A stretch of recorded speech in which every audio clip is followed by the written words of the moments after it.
Rain hammered the shelter. Outside, a horde of zombies pressed in. Someone was pounding on the door, begging to be let in. He screamed his name, Zon Hang. Inside, everyone was hiding. 3 guys held the door shut. One of them asked what they should do. A girl with blonde hair shouted at them to open it. Zon Hang was their classmate. They couldn't just abandon him. She was the class president. If anything happens, she declared, I'll take responsibility. Leaving him out there is the same as killing him. One of the 3 guys argued back, saying Zon Hang was probably already bitten. The girl didn't back down. The guy gritted his teeth, turned to another, and said he'd open it. The other one had to slam it shut the second Zon Hang was inside. Without waiting for an answer, he started counting. Everyone tensed. 3. He twisted the knob, but a friend beside him, one who had already turned, shoved another person into the room. The room erupted into chaos. The main character screamed that someone was infected. The blondie girl tried to run. People shrieked. The main character threw up his arm to block a bite. Teeth sank deep into his flesh. Pain tore through him. Memories flooded back. That was the day he lost his arm. The creatures poured in. The city fell. The world ended. A hooded man asked if he was sure. A doctor was observing. There were only 2 options left. They pushed a button. He was back, in the moment just before the door was open. After surviving an entire apocalypse with only 1 arm, he had returned to the beginning. Outside, Zon Hang pounded on the door again. The blonde girl, Huxi, demanded they open it. She was still the class president. She wouldn't abandon her classmate. Yibi stared at her. She looked younger. She snapped. Are you all deaf? If you don't open the door, you're murdering him. Yibi felt his plan had worked. He had come back to change things. He spoke up, his voice calm. What if Zon Hang has been bitten? How will you handle that? She shot back that no one had seen him get bitten. There was no proof. And as class president, she would take full responsibility. Yibi smiled. Fine. Then you open the door yourself. Roxy froze. The other girls stared at him. She screamed that he was no man, making a woman do it. He fired back. It's easy to preach when you're not the one taking the risk. In the end, you're just a hypocrite. She shrieked for him to shut up, claiming she wasn't afraid. She called them all cowards and told them to get out of her way. She grabbed the doorknob and twisted. The door flew open. Zon Hang lunged in. He was fully turned. Chaos exploded again. The door was ripped from its hinges and thrown to the floor. Roxy scrambled to her feet and found the mutated Zon Hang inches from her face. He lunged. People fled. Roxy grabbed the guy next to her, shoved him forward, and screamed for him to protect her. A foot slammed into her side. It was Yibi. He kicked her, sending her flying straight at Zon Hang. The zombie grabbed her by the waist, its teeth about to clamp down on her ear. Someone jammed a screwdriver into its head. The skull cracked. Blood sprayed everywhere. Yibi watched with a cold smile. Roxy fell outside, still tangled with the corpse. She looked up at Yibi, pleading for him to save her. He remembered his past life, how she had ruined him. He picked up the fallen door. She asked what he was doing. He slammed it shut, locking her outside. Then he turned to the others. Why aren't you barricading the door? In a panic, the group moved to block the entrance. They dragged furniture, boxes, ladders, anything they could find, and piled it high. Outside, Roxy pounded on the door, screaming, asking what they were doing. She begged for help, yelling that she was the class president and couldn't be treated like this. No one moved. The others just kept piling up the barricade. Yibi watched in silence. Time passed. The rain stopped. Eventually, they realized they couldn't hear Roxy anymore. The mood in the room had shifted. Everyone was afraid of Yibi. He used to be a kind person. Why did he feel like a stranger now? He glanced around. The girls were crying. The guys avoided his gaze. Why is everyone afraid of me? He asked. They quickly denied it. The blonde boy thanked him instead. If Yibi hadn't kicked Roxy out, he would have been the one pushed out as bait. The mood turned again. People started calling Roxy selfish and dirty, saying she would sacrifice anyone to save herself. Yibi chuckled. If you're all so brave, he said, then open the door. I want to go have a look. They hesitated. He shrugged. Maybe kicking her out was too much. I just want to see how she is. They protested. It was full of zombies out there. Yibi snapped, telling them to move. Talked. They cleared the barricade and opened the door. He stepped out onto the grass. Dawn was breaking over the field. No rocks, no Zon Hang, no zombies. Behind him, the door slammed shut. From inside, they shouted that they couldn't let a crazy murderer back in. He would kill them all. Yubi didn't even look back. He walked calmly across the field. Inside, they whispered that he had lost his mind. Then the blonde boy froze. A female zombie was standing right in front of Yubi. He kept walking toward it. It noticed him. He smiled and tightened his grip on his tool. Suddenly, he lunged. The zombie barely reacted before he shattered its skull. He didn't stop. He smashed it to the ground. Inside, they were now convinced. He was insane. But Yubi was panting. Even for him, it took effort. He crouched by the corpse and dug something out. A small, pearl-like object. He smiled. An energy stone, the source of the apocalypse, and the key to survival. Footsteps sounded behind him. He turned. An old zombie was shambling closer. Yubi grabbed his tool and charged it. Moments later, it was down, too. Inside, a girl nearly threw up. The blonde boy couldn't understand. This was still the coward he knew. How could he have changed so completely? Whispers spread. He must be faking it. Nobody changes like that overnight. One boy suggested letting him back in. He was strong. He could kill zombies. The others refused. He was a lunatic. He might kill them next. Suddenly, a window shattered. Yubi looked in. You guys still in there? He grinned. Come on out. Killing zombies is pretty fun. They trembled. Then someone screamed. Something was behind him. A zombie charge. Yubi didn't flinch. He glanced back, lifted his leg, and kicked it square in the chest. He gripped his tool again, and shattered the zombie's jaw. It collapsed. Another body on the ground. The group inside stared, speechless. Yubi wiped the blood from his face. No one said a word. He noticed them staring. Not sure if this stuff is contagious, he said. I'd like to join you, but it's too risky. I don't want to hurt anyone. Then he turned away. Hope you all survive. They wondered if he was really leaving. He walked alone through the campus, climbing a flight of stairs. This was how it began. The first day, half the population was infected. Governments, the economies, society all collapsed. The creatures multiplied. Fear spread faster.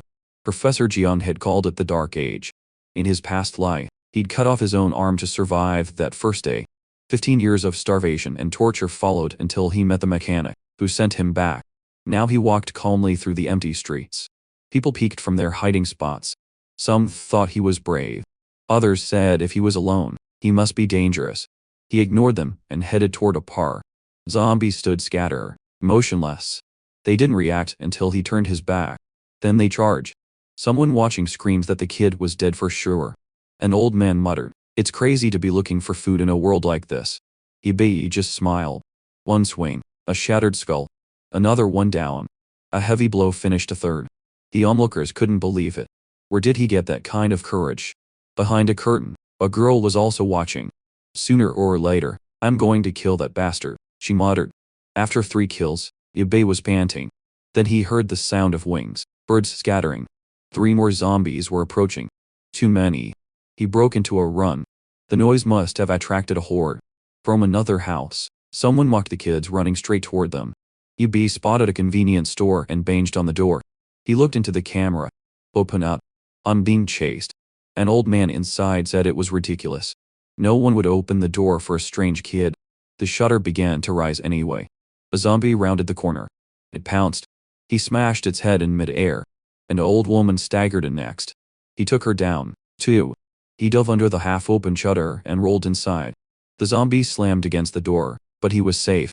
And the place was stocked. Supplies everywhere. A perfect base. Behind a counter, a little girl was watching him. Not far away, in a nightclub, a guy was watching through binoculars, saying the kid was killing everything. A guy with a mohawk reported to Brother Centipede that a student had just taken down 6 zombies by himself. Brother Centipede laughed. Women flocked around him. So they're weaker than I thought. If a student can handle them, we'll have no trouble. Back in the store, Yubi smiled. He looked at the counter.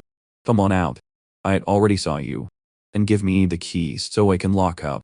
Silence. He sighed, groaned, and clutched his arm. My wound is so bad. I might not make it. A girl emerged from behind the counter and tossed him some medicine. He grabbed her wrist. She looked like someone's kid. Yubi told her to hand over the remote, promising not to do anything. She asked what remote, even though it was clearly in her hand. He stepped forward and snatched it. The girl ran, hiding behind the counter, her eyes never leaving him. He kicked a shelf, making her jump. He called her an idiot for believing he was hurt. Time passed. Rain started to fall outside. He lay in a bed, exhausted. The little girl carefully tended to his wound. The pain was intense, but he bore it. After a while, she said it was done. He thanked her for saving him. She closed the first aid kit and explained it was too dangerous outside. Her father had told her to stay in the store. He could rest here. She would bring food later. She left. He thought the girl was too kind. Of all the doors he'd knocked on, she was the only one who let him in. Without her, he waved bye.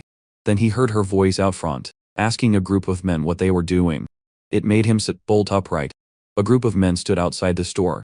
Brother Centipede thanked the girl for opening the door for his friends. Worry, she asked if they wanted food. He grinned. Yes. And now everything here is mine. She said her father would be back soon. They roared with laughter. Her father was already zombie bait. Now that she was alone, they could play a game. Yabi listened from the shadows as they killed her. They looted the food, threw her body away, and called her a fool. That was his previous life. This time, he wouldn't let it happen. First, the girl needed to understand how cruel this world was, even if she ended up paying him for it. She knocked on his door. He immediately snapped it, asking why she was bothering him. She apologized. She washed his clothes for him. They were filthy. Her kindness only made him angrier. He told her to throw them out and leave. Embarrassed, she agreed. He thought to himself, with a personality like that, she won't last long.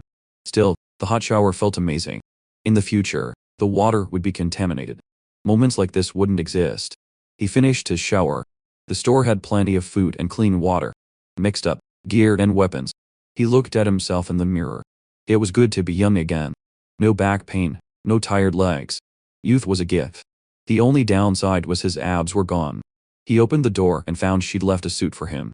He yelled, asking how he was supposed to fight zombies in that. At the nightclub, Brother Centipede rallied his men. The convenience store had food and booze, but it wouldn't last. The plan was simple. Clear the zombies out front, then take everything. And there was a cute girl inside. Easy job. He ordered his men to start killing so they could start looting. Outside the store, zombies continued to bang on the entrance. Inside, Yabi called the girl over. Stop being so naive. I need to ask you something. Why are you alone? Where's your family? She said her father went to find supplies and hadn't returned. Yabi slammed the table. Are you that stupid, letting a stranger in like that? What if I wanted to hurt you? How would you stop me?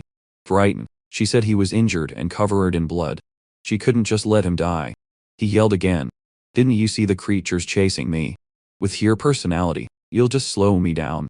It would be easier to kill you and get rid of the burden. But being alone is boring. From now on, you will obey my orders, word for word, or I'll kill you on the spot. The men from the nightclub advanced on the zombies, or rather, the zombies advanced on them. At first, they were bold. Then the first man was torn apart. The confidence vanished. They wondered if these creatures were different from the ones the student had killed. Brother Centipede roared, telling them to charge, or he'd kill them himself. One guy ran, screaming he'd rather die by zombie than by Brother Centipede. Brother Centipede grabbed him by the hair and threw him into the horde. Wish granted. The man screamed, asking how he could do this, before being swallowed up. The rest of the men scrambled to finish off the nearby zombies, but more and more were coming. Brother Centipede realized there were too many. The horde they'd pissed off wouldn't stop. They had to run. Back in the convenience store, things were quiet. The little girl brought Yabi a bowl of ramen. She'd made it for him. She also brought the hot water he'd asked for. He told her to go. She'd done enough. Unless he called, she was not to enter his room. She nodded and closed the door. He prepped the noodles and ate immediately. He was starving. One bite and he smiled. It was delicious. Outside, Brother Centipede was dangling from the store's entrance, trying to hold on to avoid the zombies below. Yabi walked up with a bottle of hot water. Brother Centipede asked what he was doing. Yabi unscrewed the cap and poured it over his hands. His skin instantly turned red. Blisters formed. Brother Centipede screamed but didn't dare let go. He'd fall right into the horde. He pleaded for help and threatened murder in the same breath. Yabi said, "Idiot." Then someone tugged on his sleeve. It was the little girl. She told him to stop, to let the man in. Don't hurt him. Yabi froze. He told her not to come upstairs. She insisted. Her father always said never to harm others. He looked at her for a long moment. You're not afraid he'll come in and kill you? Brother Centipede swore he wouldn't. He was just hungry. Surrounded. He had nowhere else to go. The streets were full of zombies. Yibi clicked his tongue. He had been about to kick him off and let the horde finish him. His eyes fell on a box cutter on a table. They let Brother Centipede inside. He thanked the girl sweetly, then declared this was his territory now. Anyone who disobeyed would die. The girl realized her mistake. At the chaotic nightclub, the survivors barricaded the doors as zombies pounded on them. A bald guy cursed Brother Centipede for getting them into this mess. Girls screamed. The wooden door wouldn't hold for long. The bald guy called for help blocking it, but as he looked at them, he thought about running. Better they die than him. Back in the store, Brother Centipede confronted Yibi. He said the girl was cute, but stupid if she thought he wouldn't kill people. Still, since she'd let him in, he'd give her a chance. She could be his slave. Then he turned to Yibi. First, I'll deal with the bastard who poured boiling water on my hands. He was going to make him suffer. Yibi said nothing. The box cutter was in his hand. The girl pleaded. Her family owned this store. There was chocolate downstairs. Snacks. Enough food for everyone. For a second, silence fell. She smiled, hoping they could share. Live in peace. Brother Centipede snapped. He lunged at her, curious. Are you mocking me? A blade flashed. In half a second, Yibi had sliced across Brother Centipede's injured hand. Brother Centipede screamed. Yibi flipped the knife and came at him again. Brother Centipede parried the blow. Yibi aimed for his throat. Brother Centipede was bigger. He threw a kick into Yibi's gut. Yibi flew backward. The girl fell with him, bleeding. Yibi struggled up and moved toward him. Brother Centipede smirked. First time anyone's made me this angry. A kick and Yibi felt his ribs crack. Brother Centipede started stomping on his leg. Pain exploded. How did you kill those zombies? Don't easily. Brother Centipede asked. Yibi said nothing. Then you'd die. The stomping continued. He said Yibi would talk eventually. The girl just watched. Yibi was letting this happen. He wanted her to see what the world really was, but the price was too high. Finally, he gasped for him to stop, saying he would explain. Brother Centipede told him to hurry. If he cooperated, he'd give him a less painful death. Yibi spat blood in his face. Mistake. Brother Centipede slammed him against a wall and kicked him again. Stomped on him. Punched his jaw. Die. This lesson was going too far. Then everything changed. The little girl charged, hitting Brother Centipede in the back of the neck. He turned, furious. What do you think you're doing? He shoved her hard. She hit the ground. He snatched the box cutter and roared. They were both going to die. But the moment was gone. Yibi swung the club into the back of his neck. Brother Centipede collapsed. Yibi could barely stand. The girl stared at the pool of blood spreading on the floor. Did it kill him? Yibi put a hand on her shoulder. She did what she had to do. The man was bad. Confused, she asked why he was being so harsh with her when she was only trying to help. He told her Brother Centipede wasn't dead. Her face lit up. Then they should save him. Yibi shoved her aside. He dragged her out of the room, called her an unbelievable naive fool, and slammed the door. She was driving him crazy, and now the bastard was messing up his room. He grabbed Brother Centipede's leg and dragged him to the window. One kick. The body tumbled into the street like trash. Zombies swarmed. A feast. Brother Centipede woke up just in time to realize what was happening. From above, Yibi muttered, "He's lucky I didn't chop off his limbs first." A noise caught his attention. Across the street, a guy was dangling from a building, trying to avoid the zombies below. He was slipping, shaking, begging them to leave him alone. Yibi called out, "Anyone else alive in there?" The guy said he was the last one. They'd held the door until someone let go. The zombies got in. Everyone was dead. He begged to join the convenience store. Yibi refused. If he didn't move soon, he'd end up like the guy on the ground. The survivor looked down, saw Brother Centipede being eaten. He swallowed, summoned his courage, and jumped to the next ledge. He moved like a professional parkour athlete.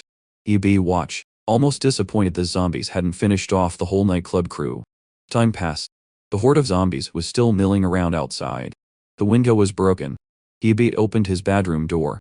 The little girl was still there. "Did I tell you to go take a shower?" He snapped. She peeked inside. The body was gone. "Don't look," he said. "He's downstairs." She hesitated. "Did he escape?" He said with the way he threw the guy out. "Only a god could have survived." She bowed her head. Sad. Why kill him like that? Even bad people can change. Yabi slammed the door on her head. Are you that stupid? After everything in this apocalypse, he was always going to kill you. She repeated the word apocalypse like he was crazy, saying he didn't know what he was talking about. He walked away. No point in arguing. He might as well take another shower. She insisted on talking, took 2 steps, and collapsed. He caught her just in time. He carried her to the bed, checking for bites. A fever, maybe. There had to be medicine somewhere in here. That explained why she looked so weak from the start. He found a box. On top of the pills was a pink notebook. He flipped through it. It was a list of donors. Medical notes. He put it together. Yao Yur, 14 years old. Leukemia. He gently lifted her shirt and noticed the patches of gus scattered across her skin. So many needle marks. She'd been getting transfusions. Maybe that's why she was so desperate to help everyone. She'd lived on their kindness, but the world she wanted to save was gone. He checked his pocket. The apocalypse essence was still there. He had no idea if it would help in this case. Night fell. The zombies were thick in the streets, but quiet. By morning, they stood motionless, facing the sun as if something was drawing their attention. Later, Yabi woke up at a table, freezing. He must have fallen asleep. He felt eyes on him. Yao Yuru was standing in the doorway. She was up. He asked if she felt better. She hesitated. Before she could answer, he told her to make coffee. As she turned away, he stopped her. Get your tools and food ready. We're going to find your father. She blinked. They were actually doing it. Yes, he said. Your father went out for supplies. We can't just leave him out there. She protested. Her father had told her to stay put. Be a good girl. Don't go looking for him. He asked how long he'd been gone. At least 3 days. How long does it usually take? Half a day. Then think, he said, why isn't he back? She snapped that 3 days ago he'd yelled that he was on his way home and since then. Yabi pressed. Any other words? He could be bitten, trapped, waiting for help. Shouldn't we at least try? She bowed her head. Her father said no matter what happened, she was not to leave. Yabi stood there, prostrated. Are you an idiot? Why were you willing to save a criminal, but won't even try to save your own father? He made it clear this wasn't a discussion. He could kill her and go alone, but she had saved him. So, finding her father was repaying the favor. Stop whining. Get your things. We're going. She scrambled away, nearly falling down the stairs. These conversations exhausted him. Outside, the city lay in ruins. The zombies were still looking up at the sky. An engine noise. A jeep rolled down the street behind them. These zombies really think they can stop a moving car with their bare hands. Good luck. They latched onto the hood and were tossed aside. Back in the convenience store, Yabi was stocking up on food. Ready to leave. He glanced back at Yao Yur. Why are you hiding? Are you ready? She looked small and sullen. And what are you wearing? We're not going to a party. He ignored it. Where are the noodles? She handed them over. He ate while he surveyed the store. Planning. When that door opened, he'd need to clear the zombies and find a working car, then get her inside without her doing anything reckless. That would be the hardest part. She was nibbling on a spicy stick. He asked for one. She was still upset about being yelled at all the time. Then someone approached. In the next second, everything exploded inward. Shelves collapsed. Debris flew everywhere. An earthquake. Yabi muttered. No. A car had slammed through half the store. The door opened. A fat, bald man in army gear stepped out, laughing. Lucky to find a convenience store. He kicked a zombie aside. A good zombie is a dead zombie. He walked in, his eyes lighting up at the snacks. He squatted down, licking his lips. Hit the jackpot. The city center was empty, so he tried this neighborhood. Looks like it paid off. A box cutter flashed. Put it down, Yabi said. The last bastard who came in here got dealt with. I won't hesitate. The fat guy reacted fast, throwing the snacks in Yabi's face. Yabi blinked. The guy grabbed what he could and sprinted back to the car, slamming the door. Yabi appeared at the window. You filthy pig, die. The blade was at his throat. I surrender, the guy squeaked. That's when Yao Yur told Yabi to stop killing people. Both men stared at her. She awkwardly explained. If he died, who would pay for the store's damages? Yabi looked at her. The fat guy trembled. A slow smile spread across Yabi's face. She's right. He told the man the car would pay for the damages. Then he ordered Yao Yuru to get his bags. They were leaving. She agreed, then froze. The crash had attracted a horde. They were pouring down the street. The fat guy panicked. He'd just killed a bunch. Why were there more? Yao Yuru jumped in the car. The doors slammed. Buckle up, the driver yelled. He floored it. Zombies clung to the sides as the truck plowed forward, crushing everything in its path.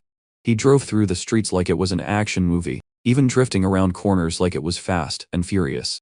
Drive straight, you'd be warned, or I'll slit your throat. The driver argued they needed to clear the zombies or they'd never get through. He ignored him. Yao Yuru, where was your father headed? Pudong supermarket. That's what he said in his last call. The driver groaned. That place is always packed. Must be crawling with zombies now. Stop whining, Yabi said. Drive or you'll die there. They finally broke free of the horde. The fat guy glanced back. If you're bored, I can put on some music. Out on the open road, things finally settled. A zombie lay on the road, still clutching a branch in its hand. It raised its arm as the jeep approached. The fat driver didn't slow down. He ran over it without blinking. He was blasting music, chewing on snacks, running over anything in front of him, clearly enjoying himself. Shut up, Yabi said.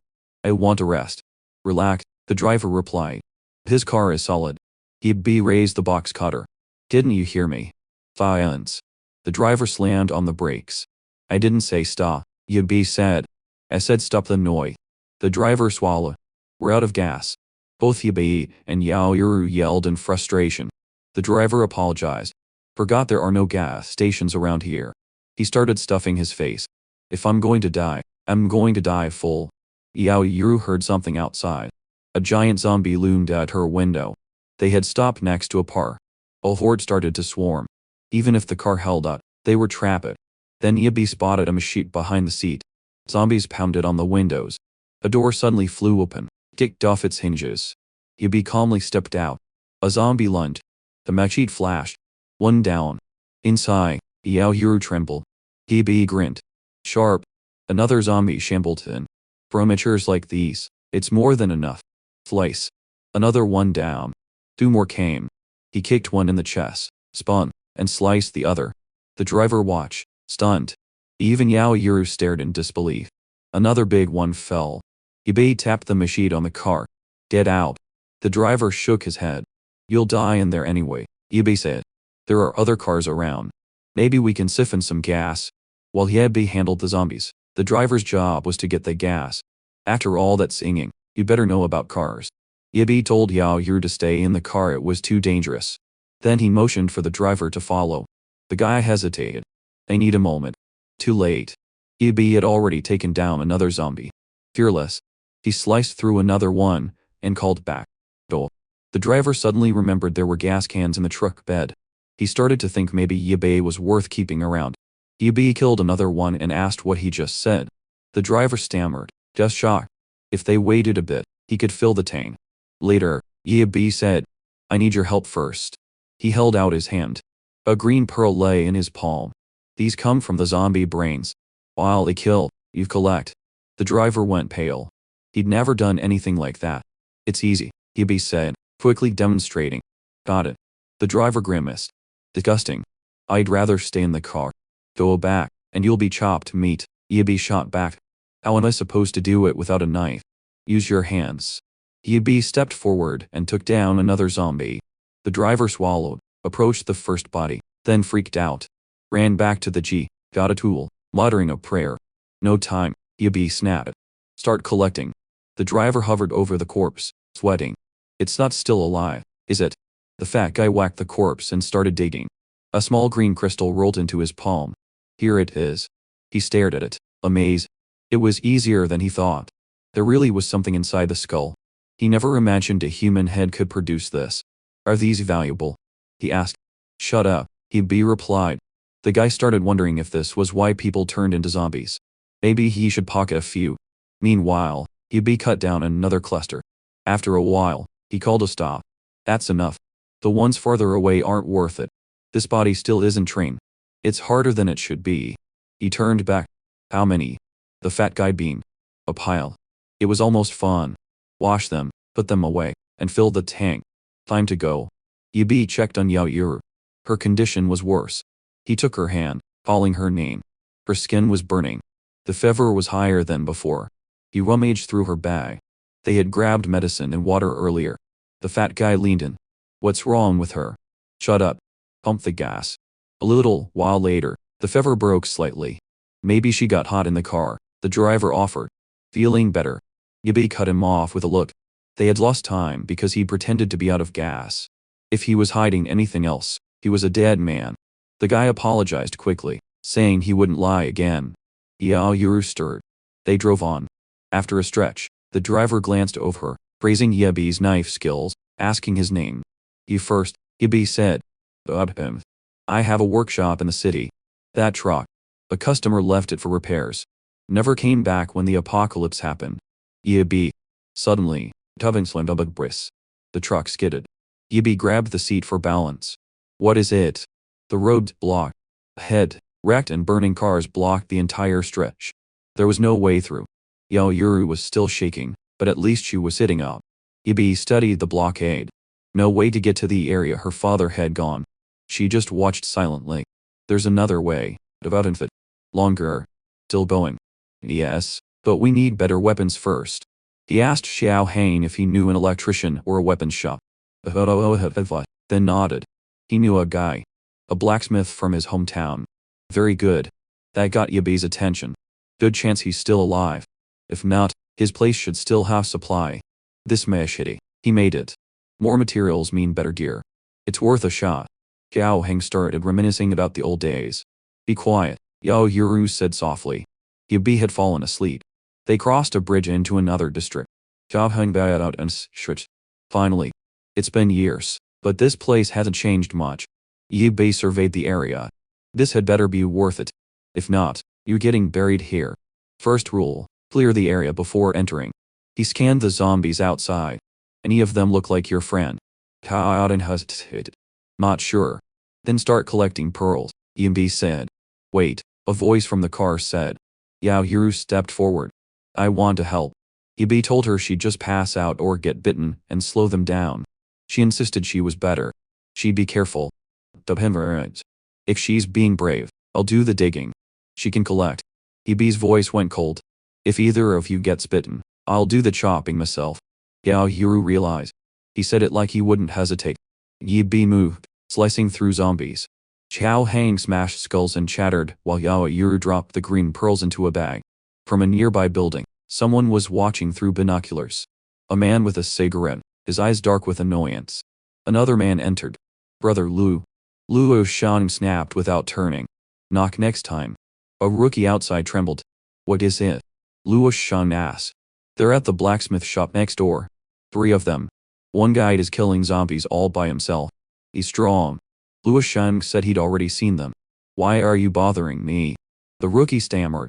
This one is different. Luo Shan thought, then motioned.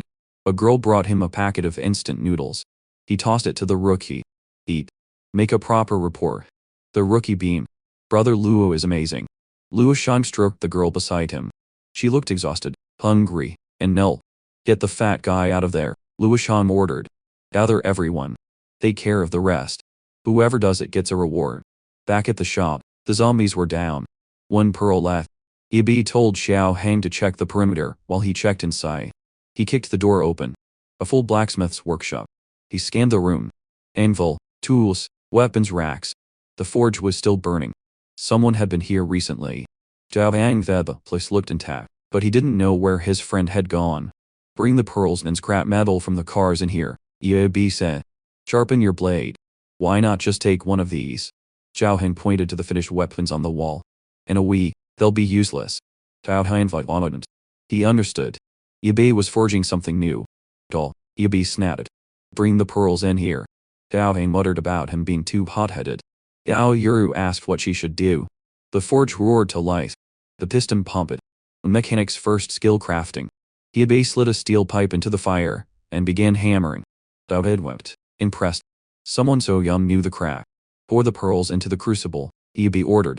The pearls melted in the fire, turning into a glowing green liquid.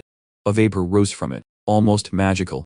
Yibi cut open a bottle of strawberry juice and poured it into the molten mixture. The liquid fused together. He coated the blade with it.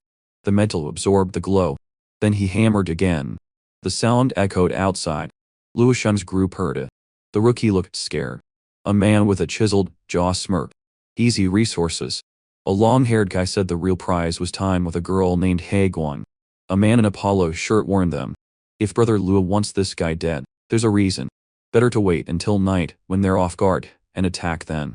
Inside, Yibi continued forging. The design looked almost futuristic, mechanical, precise. Zhao Heng started to wonder if this kid was from some top engineering university. Yibi finished one piece and immediately started another. He pulled the first piece from the water. That electric pattern is so cool. Yibi just smiled. The materials are ready. Time to show what a real mechanic can do. Yao Yuru set some noodles on the table, quiet, happy to be near him. She felt safe. Suddenly, a hand clamped over her mouth. The long-haired guy dragged her back, saying he was taking her somewhere else. Inside, Yibi had just finished sharpening the blade. He locked it into a mechanical frame and set it down. Zhao Heng stared. I've only seen stuff like that in movies. Yibi connected 2 cables. Time to power it up. The weapon hummed, glowing green. Even as the generator sputtered, it worked. Second tier sword, Yibi said. Done. Out 1, 2. Then they heard Yao Yuru scream. They rushed outside, confronting Luoshan's gang. Yao Yuru was limp in a man's arms. Yibi's face darkened. The bald ringleader told him to drop the weapon where the girl dies. Yibi raised his hand instead. One slash. A shockwave ripped through the ground and split the men in 2. Another tried to run. Where do you think you're going? A second slash. Metal was cut like paper. Panic erupted. They scattered. Behind them, Yibi had created his first headless knight. One of the men screamed to release the girl if they wanted to live. The captor refused. If they didn't run, Luoshan would kill them later.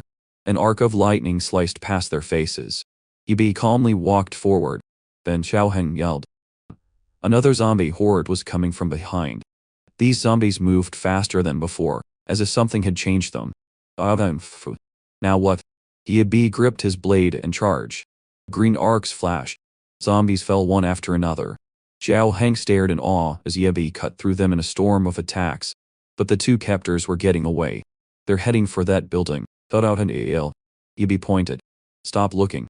Get the car and go after them. Zhao Heng scrambled into the jeep and sped off. Behind him, Yibi continued to slice through the horde. The damsel in distress rescue was up to Zhao Heng now. The runners heard the engine roaring. They jumped on top of a bus, blocking the entrance to their base. He slammed on the brakes. The bus sealed the entrance. He got out, unsure what to do. Inside, more men were watching from the windows. Just one fit guy. Easy. They came down from the bus and warned him to leave the car or they'd burn everyone in that building alive. So did. Come and try it. A guy in a baseball cap charged him, boasting he'd killed more people than Zhao Heng had eaten chickens. A bold claim, given Zhao Heng's size. Zhao braced himself. You're looking for death. A green crescent flashed past him. The attacker was split in 2. The bus behind him cracked as well. Yibi was here. The zombies are cleared. Oh, Yibi said. We'll save her. He swung his sword again, and the bus was split in half. Behind the pillars, more men prepared to attack. Yibi walked right out into the open. One threw a knife. He sensed it, blocked it in mid-air, and answered with a slash. Another body dropped from behind a stack of crates. Someone threw a Molotov cocktail. Yibi dodged it like a dance, and answered with a green crescent slash. A gunshot rang out. The bullet barely missed. He moved like Neo dodging bullets in slow motion. Luoshan watched from above, impressed. He said Yibi was good, asking how he got so strong. He offered him a drink, claiming he valued talent. Yibi raised his blade instead. Luoshan pointed to Yao Yuru. Don't move. The girl is sleeping peacefully. The next second, she could be dead. He said he was treating Yibi politely, so he should stop posturing, or they could test if a bullet was faster than a sword. Yibi watched him silently. So he whispered, asking for the plan. They had a gun. Yibi suddenly smiled, saying he agreed to talk. He was working on a big project and needed manpower. If Luoshan gathered everyone, he'd give them a chance. Luoshan narrowed his eyes.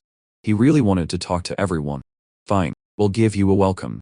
Zhao Heng muttered this was crazy. One guy against all of them, armed. If you're scared, then go, Yibi said he calmly. Zhao Heng tripled. but said if Yabi was going in alone, he'd go too. No regrets. Yabi thought the guy was a nuisance. The goons escorted him inside. Yabi stood in a room packed with Luo Shan's entire gang. Luo Shan welcomed him, saying everyone healthy within 15 kilometers was here. He was the leader, Luo Shan. What's your name? What help do you need? Yabi. He said he remembered. Luo Shan asked if he knew how this disaster started. Luo Shan froze. How did Yabi know about him and the origin of all this? Yabi complimented him on recognizing the signs early and stocking up on supplies. He mentioned his possible plan to form the Minane Long Association. Luo Shan's confusion deepened. That name had only been shared with a few. How did this kid know? Yabi took out a green pearl, saying he suspected Luo Shan was more interested in this. Luo Shan grew impatient, told him to stop playing games and get to the point. Yabi paused, then laid it out. Maybe it started with a virus brought by birds from overseas. Maybe it was a population control weapon. Or maybe an alien meteorite brought something unknown. He figured Luo Shan had heard all three theories. It was why he'd moved people from the city center to this isolated base. Luo Shan nodded. He knew a little more about the virus than most. He pulled 2 pearls from his pocket, saying he still didn't understand why they formed inside zombie brains, but he suspected Yabi's big project and that sword were connected. Yabi confirmed it. I'll need help, though. Luo Shan agreed on one condition. He wanted to see the sword first. Yabi started to raise it. Luo Shan reminded him about the girl at his side. No one wanted a tragic ending. Yabi paused, then handed it over. A goon grabbed it, and nearly fell, saying it was impossibly heavy. Luo Shan scoffed, and tried it himself. He couldn't even lift it. He laughed drily. Full of surprises today. Continue, Luo Shan said. Explain. Yabi told them the truth. When someone is infected, a pearl begins to form in their brain. At first, it's dark. The longer it stays in a zombie, the more energy it absorbs. That energy adapts well to the human body. It can also be forged into weapons far more powerful than anything regular steel can make.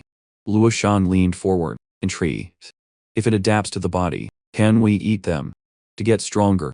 Yabi said you could eat the pearls, but most people would turn into zombies. Luo Shan asked what happened to the ones who didn't. Watch, Yabi said. I'll show you. Step 1. Activate. He connected 2 power cables. Green energy flooded the room. The generator sparked and exploded. The power went out. What did you do? Luo Shan yelled. In the same moment, Yabi grabbed the sword and charged. The first slice missed. Luo Shan fired back. Yabi glided past the shot. He tightened his grip and sliced through the men. The leader trembled, realizing too late. He had underestimated him. The main long gang dies here, Yabi said coldly. In another timeline, he would have made weapons, built a slave system, become infamous. But not this time. Another slash. More bodies fell. The floor was shattered. Blood was everywhere. Yabi glanced at Yao Yuru, still unconscious. A look of relief crossed his face. He gently brushed her hair. This world was cruel enough. She didn't need to see this. A figure appeared at the door. Taada, the coward who had run earlier. He walked in with a flashlight. Stunned. You wiped them all out. I did. Yabi picked up a weapon from the floor. Objective complete. Wait, Taada. We came all this way for that, not because you were in this world, Yabi said. Weapons of all. They're more dangerous than ever. Alhanin wondered what it would become. He even complimented Yabi's trick, throwing the pearls at the generator to cause the chaos. Clever. A wine bottle suddenly clattered on the floor. They turned. A girl was collapsed nearby, begging them not to kill her. Xiao Hang blurted out why there was a damsel in distress here. She said Luo Shan had captured her. She'd lived like a slave, suffering daily. She had nothing to do with the gang. Yabi asked if she knew where Luo Shan kept the rest of his supplies. She nodded, offering to leave them. As they walked, Xiao Hang asked where she was from. East City, she replied. They stopped at an elevator. The storage room is on the 6th floor. Yabi told Xiao Hang to stay with Yao Yuru. He checked the storage with the girl. Back in the wreckage, a wounded goon crawled through the bodies. He saw Luo Shan, sliced in 2. His eyes fell on a pearl. He remembered Yabi calling it dark metal energy. Remembered Luo Shan saying eating it could turn someone into a god. With no other options, he swallowed it. His pupils contracted. Veins bulged. He convulsed in agony as thunder cracked outside. Yao Yuru woke up. Rain poured outside the window. She asked where they were. How I told her to relax. She'd been kidnapped, but they had saved her. Yabi returned, realizing she was away. Find anything? Sotohanat. Yes, but moving it will take until tomorrow. What about the girl? She ran, Yabi said. We got to the storage.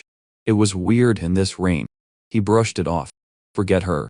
We need to rest. After this storm, the streets will be full of zombies. Elsewhere, a girl was showering silently. A man's voice came from outside the door. She hadn't turned, and she was in his house. Nothing is free.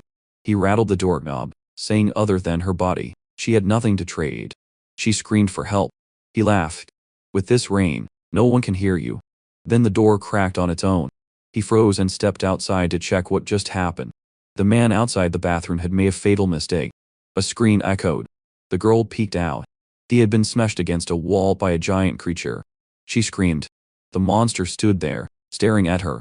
It reached out. She backed away, begging it not to come closer. It stopped, saw its reflection in the mirror, and collapsed, clutching its head. Not a monster. It slammed the floor, asking why it had become this. The blonde girl trembled, asking who he was. He said he'd been shot. Then he swallowed a zombie pearl. His body started to change. She was confused. People turn into this by eating dark metal pearls. He said someone named Yabe had told him, who had taken the pearl from a monster's head. Her eyes sharpened. He had mentioned Yabe. Suddenly bold, she demanded to know where he was. The creature said Yabe had recently come to the South City and slaughtered people in a building. The blonde girl, Roxy from the beginning of the story, smiled coldly. She wanted to kill Yabe. The monster shook its head. It's impossible. Yabe is too strong. Roxy said she was misty, because of him. They were enemies. She studied the creature. If you killed a man instantly, aren't you strong, too? He said he felt strong, but couldn't control it well. Then he asked if she was afraid of him. Roxy laughed like she had lost her mind. She ran a hand along his arm. You're powerful, she said. Help me kill Yabe, and I'll give you anything you want. She seemed unbothered. He was a giant monster. He lifted her up, excited. Then I'll help you kill him. She smiled. The plan was set, but his body trembled. Something was wrong. He fell to his knees, screaming. The night passed. Dawn came. Yabe prepped his gear. In the warehouse, they found more noodles, cigarettes, drinks. He slung the demon blade over his back. Supplies were packed. Time to go. They headed downstairs. Tovenfos. Something had been crushed. The car hood. It looked like a meteor hit. He panicked, almost crying. We can't even open it. Yabe studied the damage. Too severe for a storm. Stand back. 1 slash. The hood was split in two. The truck was now a convertible. The mirrors were intact. Looked factory made. They climbed in. The engine still ran. Guess we're going to find her dad now. Us. The hour. They rolled out. Just had Bund. Apocalypse Edition convertible. Not bad. Then the zombies noticed them. On the side of the road, a girl and a few students were running from a horde. Yabe recognized them. His old classmates, still alive. They were screaming for help. A clumsy girl tripped. The zombies closed in. A green crescent sliced through the air. The horde disintegrated. The students stared, stunned. Then they saw Yabe walking toward them. He smiled. Didn't expect to see you guys again. They scrambled to thank him. Thought they were dead.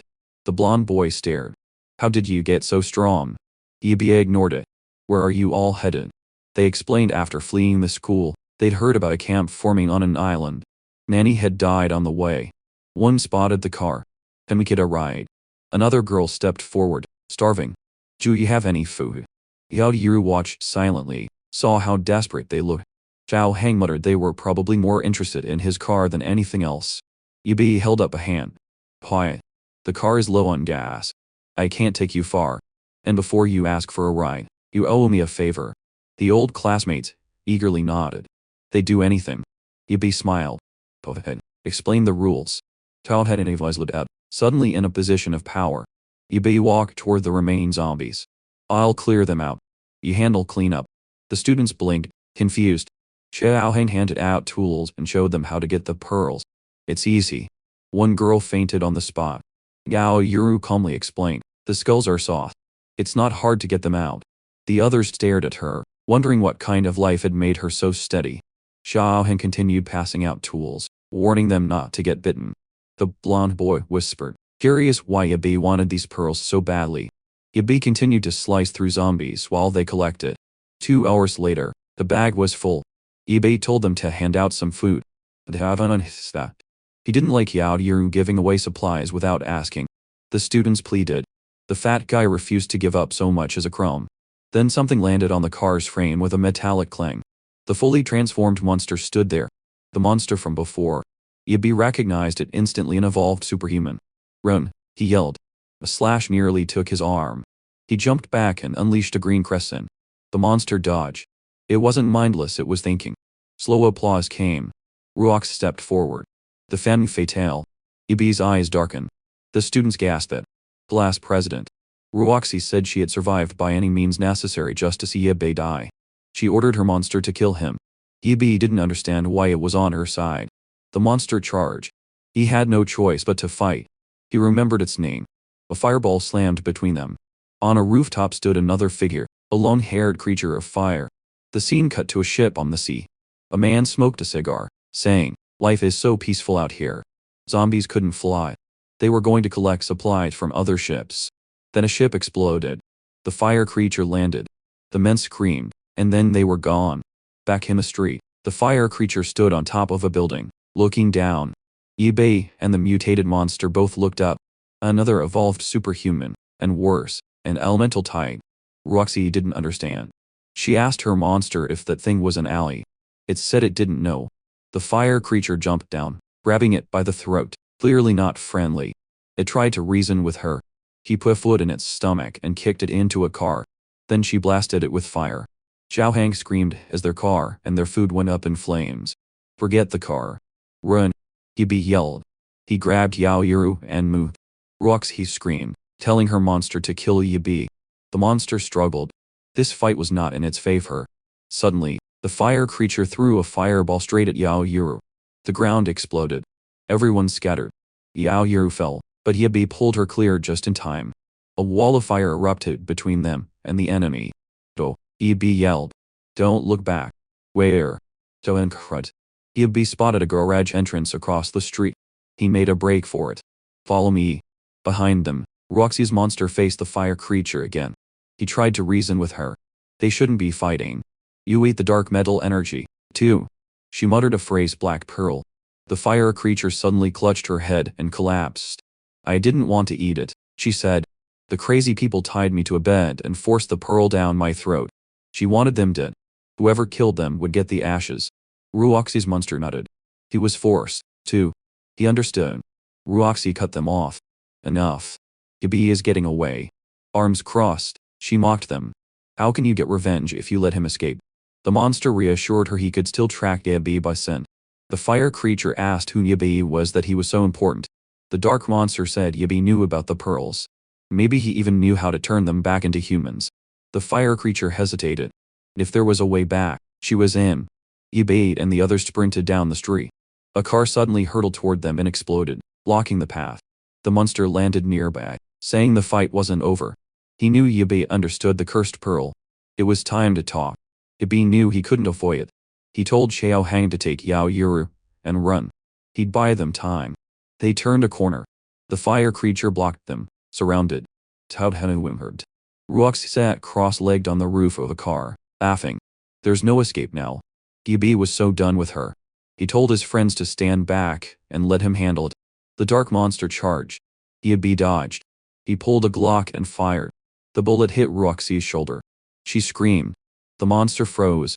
He'd thought Yabi was aiming for him. Another shot, this time to Roxy's stomach. The monster leaped to shield her just as Yabi unleashed a green slash.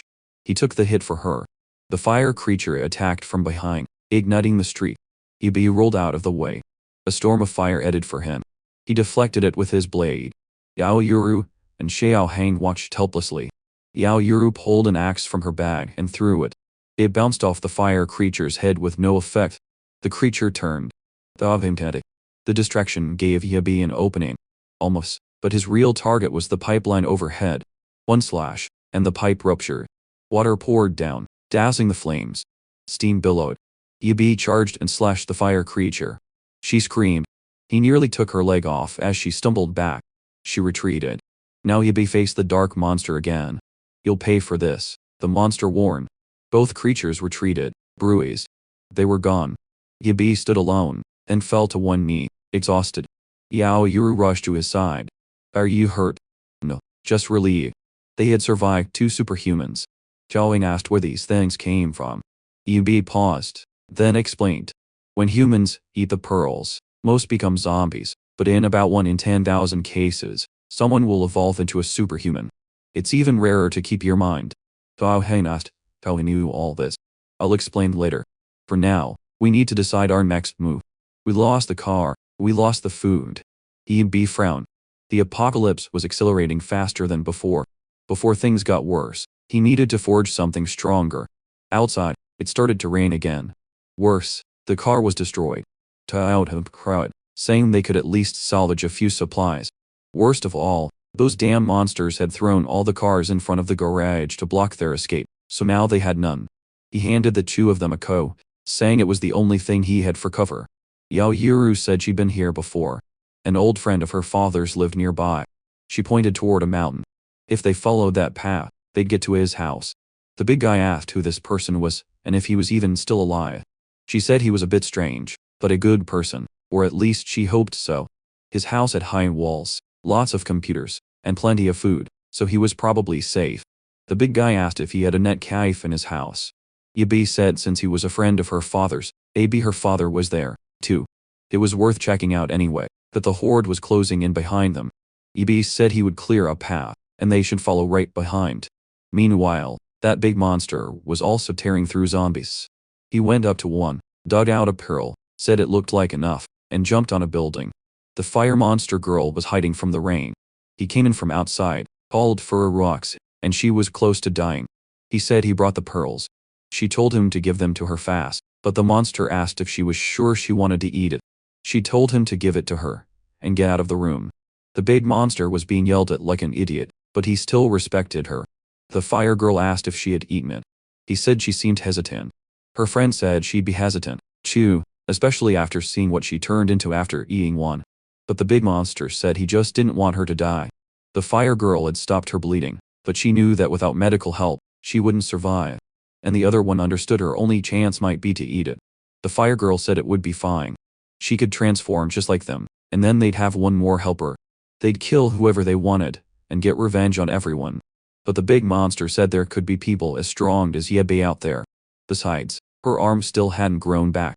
The monster girl said that was strange. His weapon seemed to be able to block even her flames. The big black monster said the best move was to kidnap the guy, and force him to reveal everything about the pearls. Then she introduced herself as Xu.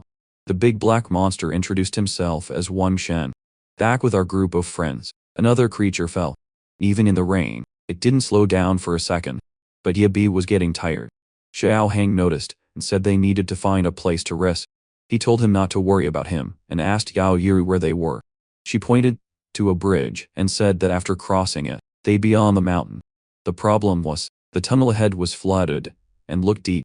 Yabi saw everything was clogged. Then he spotted a piece of wood, told Yao Yuru to get on, and said they'd push her.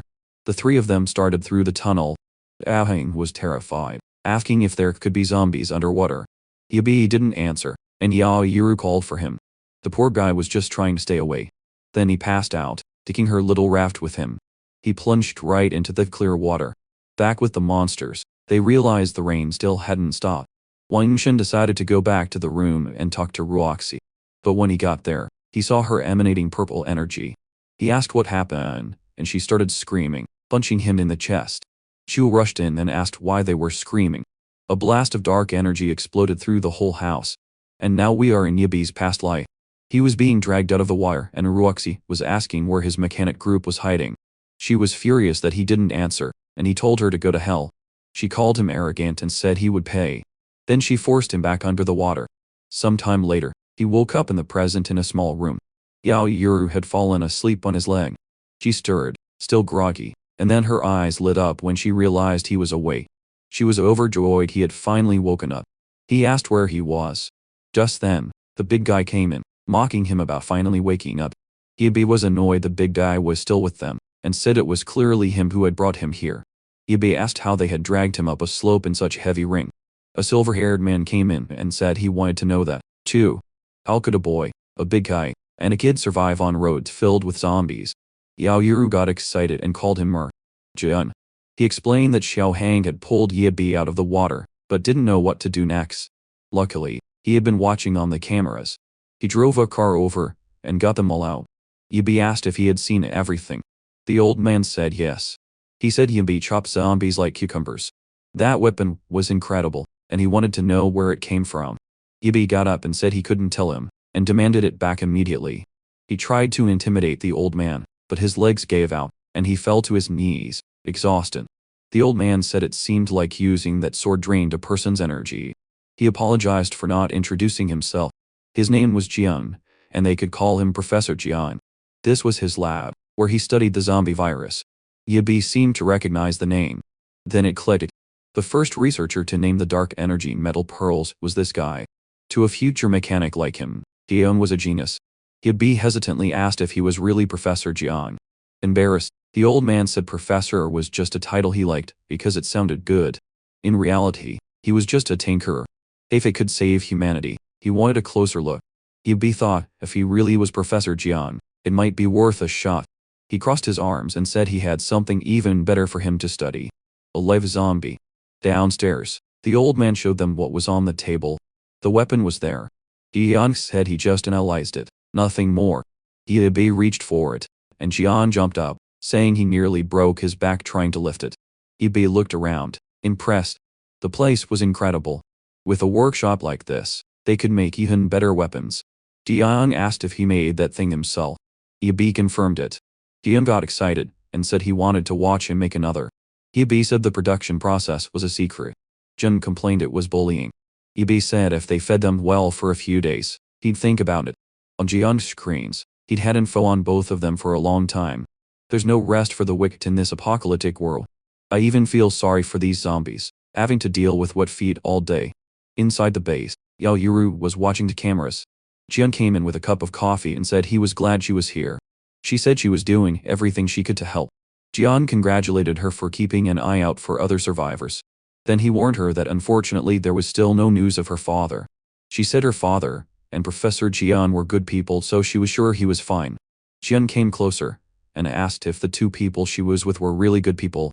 That student didn't seem normal, knowing so much technology at such a young age, and in his eyes, there was a look he had seen in murders before. The big guy seemed normal. Jian believed he was hiding secrets. Just then, the big guy showed up and told Jian to stop talking bad about him. From his point of view, Jian was the weird one. Living alone in such a huge place with a helipad on the roof, a bunch of cars, enough gas for years, tons of solar panels, not to mention mountains of food. The old man screamed that the big guy didn't know anything. He had sensed the apocalypse coming for a long time, which was why he had prepared. And here, this guy was living in his house, eating for free, and still dared to talk bad. The old man said his goal here was to save all of humanity. They started arguing. Yao Yuru told them to stop. Then in that moment, the big guy got hit in the back of the neck. Yibi told him not to move.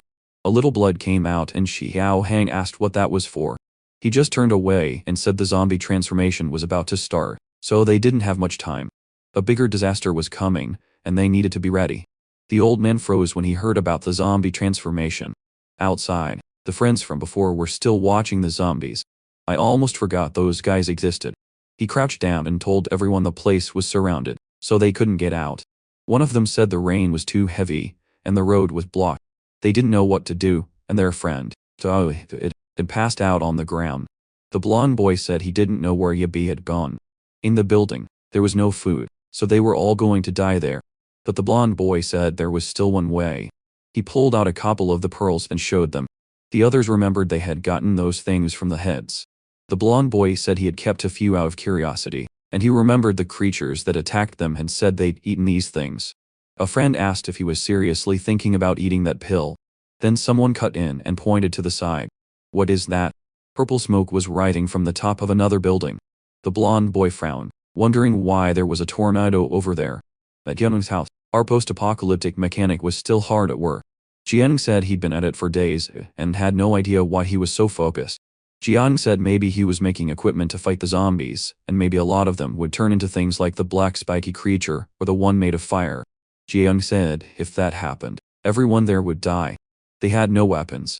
The old man said he just wanted to build a shelter, not a war zone. Why would he need weapons? Then Yao Yuru ran in calling for them. She said she'd seen her father on one of the cameras. The three of them rushed over. He asked where. She said at the computer, and said at the east entrance. She even saved the video. Told him to look at the camera. Her father was covered in zombie guts, blending in with the crowd. The old man said from the way he was moving, it didn't look like he had turned. Her father had used the chaos and hid in plain sight. The big guy said that was insane. Her father had survived like that. The old man realized that if the zombies didn't attack because of the smell, it might be worth studying. Yao Yuru asked what they were going to do. Jian hesitated. He said the weather was terrible and Yebe didn't seem to want to leave. Chowding told her to have to be herself. Maybe he had made something incredible. The scene cut to him saying no. He wasn't done yet, so there was no reason to rush, and he told her not to bother him unless they were bringing food.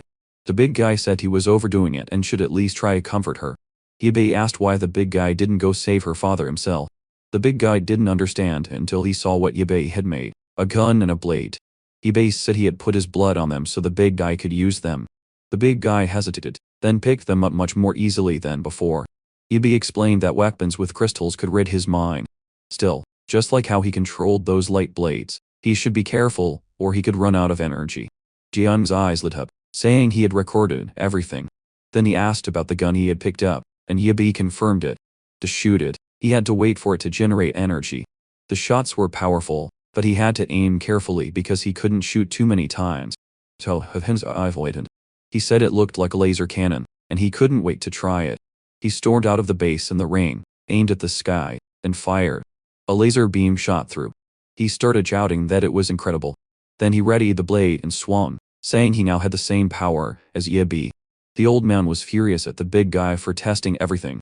On the other hand, was thrilled, declaring himself invincible. He put on his boots and raincoat and said no matter what zombie showed up, he'd take it down. He looked at the camera and told Yao Yuru not to worry, he'd bring her father back in one piece. She was still worried, and asked if he could really do it. The old man said that for now all they could do was watch, and see how long his confidence lasted. With his earpiece on, Dao Heng received instructions. The old man told him to go through the east side. Unfortunately, that path led toward the mountain where there were no cameras, so he had to be careful. Dao Heng snapped at him to his saying he could handle it. He followed the path and soon spotted a horde of zombies coming. The creatures came closer, and he grinned, saying it was time to test his friend's gift. He unleashed the famous green crescent and sliced them in two. He shouted that he was too strong and afraid of no one. Then he noticed something on the side. Someone else had seen the weird purple tornado. He finished off a few more zombies and asked if the guys in the room could see it. The rain was getting heavier, and a purple tornado was forming on the east side. The old man said the cameras couldn't see it, but the detector showed wind speeds were close to level 6. It was too dangerous to be outside, so he needed to get back to the house quickly. Zhao Heng apologized to Yao Yuru and said that unfortunately he couldn't win against the power of the gods. Jian told Yao Yuru to calm down, assuring her that her father would surely find a place to protect himself. Having reached the gate, suddenly, the alarms blared. The old man jumped up, rushing to see what happened. Then he told everyone to calm down. He said he just brought back a zombie because it seemed Yebe had asked him to bring one. Excited that the zombie was still alive, he told them to wait and ran off, saying he'd be right back. The old man was also excited, saying it was still alive. Alive was a strong word for that thing. He complimented the big guy, who got even more hyped. Yebe was happy to see they were getting along better. Meanwhile, Yebe was in production mode. The boy had finished all the mechanisms for the arms. The rain continued to fall, until finally the sun came out in this cursed apocalyptic world. As usual, the zombies went crazy at the sight of sunlight. They went so crazy that they started to transform. Unexpectedly, they turned red and began jumping onto buildings.